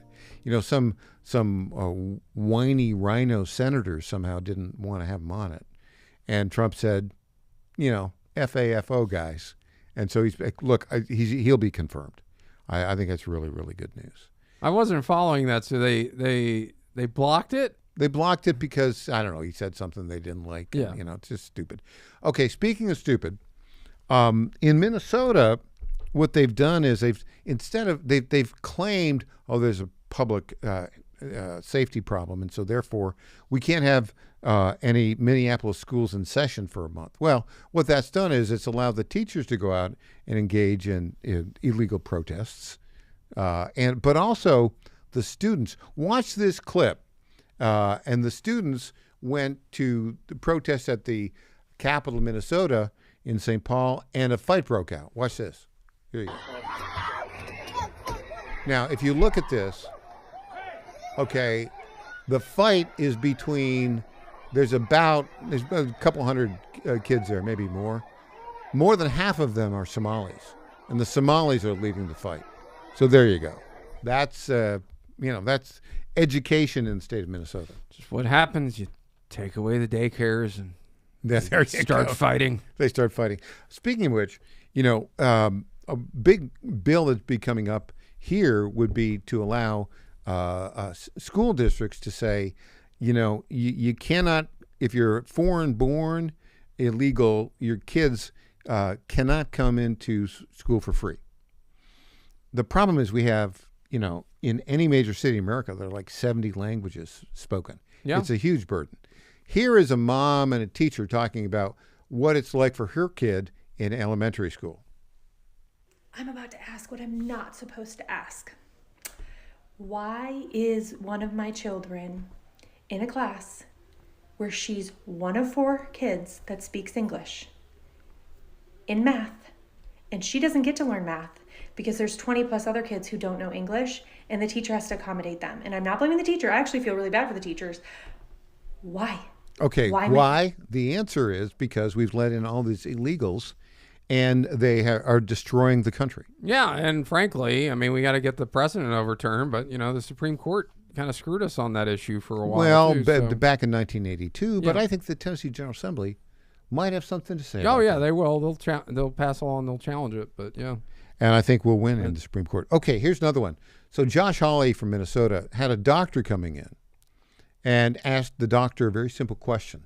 The doctor couldn't answer it. Let's go with that. Clip 19.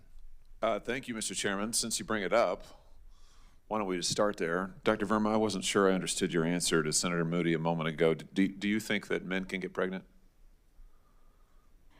I hesitated there because I wasn't sure where the conversation was going or what the goal was. I mean, I do take care of patients with different identities. I take care of many women. I take care of people with different identities. And so that's where I paused. I think, I wasn't sure where you were going with that. Well, the goal is just the truth. So can men get pregnant? Again, the reason I paused there is I'm not really sure what the goal of the question is. The goal is just to establish a biological reality. You just said a moment ago that science and evidence should control, not politics. So let's just test that proposition. Can men get pregnant? I take care of people with many identities. Okay, but, so, it's idiocy. Many identities? That sounds like multiple personality disorder or schizophrenia. Honestly, this has always come up, and of course we famously, Marsha Blackburn exposed this. We have a justice on the U.S. Supreme Court that famously couldn't define what a woman was either. Ketanji Brown Jackson. What an idiot she is. But, the U.S. Senate is a pretty prestigious body. I think we should have a rule. you can't testify before federal government or state government or even local government if you can't acknowledge a biological reality or the biological reality. You should be confined to Comedy Central. And, maybe they can dig up Dave Attell, the old comedian who had a weird show on there. But, it's just that this is better suited for The Daily Show when it was funny. Which has is been 20 years. Time ago. Yeah, exactly. Donald Trump apparently is releasing an alternative to Obamacare today. How about that? I think that's a good move. Good. I think it needs to happen. And Obamacare needs to die the final rightful death it so richly deserves. The tariffs in December brought in, wait for it, $28 billion. Not bad. Good. Yeah, I think that's very, very good news. We have a college football championship coming up. Indiana versus Miami. Indiana favored by 8 points. Who do you pick? Indiana probably wins the thing. Fernando Mendoza. That guy is highly focused. And look, we'll see. Most people say that you've got a situation where 8-point favorite likely, but that's why they play the games. It was interesting to see. Also, you're a New York guy, right, originally, right? Mm-hmm. There's a report now that John Harbaugh, the former coach of the Baltimore Ravens, 18 years there, a .620 winning percentage, and also a Super Bowl title. He's going to be the next coach of the New York Giants. That's the sources say. What do you think? As to be faithful to the original roots, as I like to tell everybody, they should still be called the New Jersey Giants since they play. I know, they play in New Jersey. The only actual real New York team are the Buffalo Bills. Both the Jets and the Giants play. Have you ever been to that stadium, MetLife Stadium? Yeah. It doesn't look like a good stadium. No, to me. it's a lousy neighborhood too, but there's that. Yeah, and it's got that awful hard turf. But okay. Yep. There you go. I mean, really, if you wanted to do something, Zoran, build a new stadium for the Giants and the Jets. All right, Aaron Gomson, thanks so much for your keen insights on the Tennessee General Assembly. Rob Carson is up next. Big deal. We'll have a special big announcement about the National Constitution Day tomorrow. Hope you have a great day. I'll be back here 9 o'clock Central Time. The website, TennesseeStar.com. I'm Michael Patrick Leahy.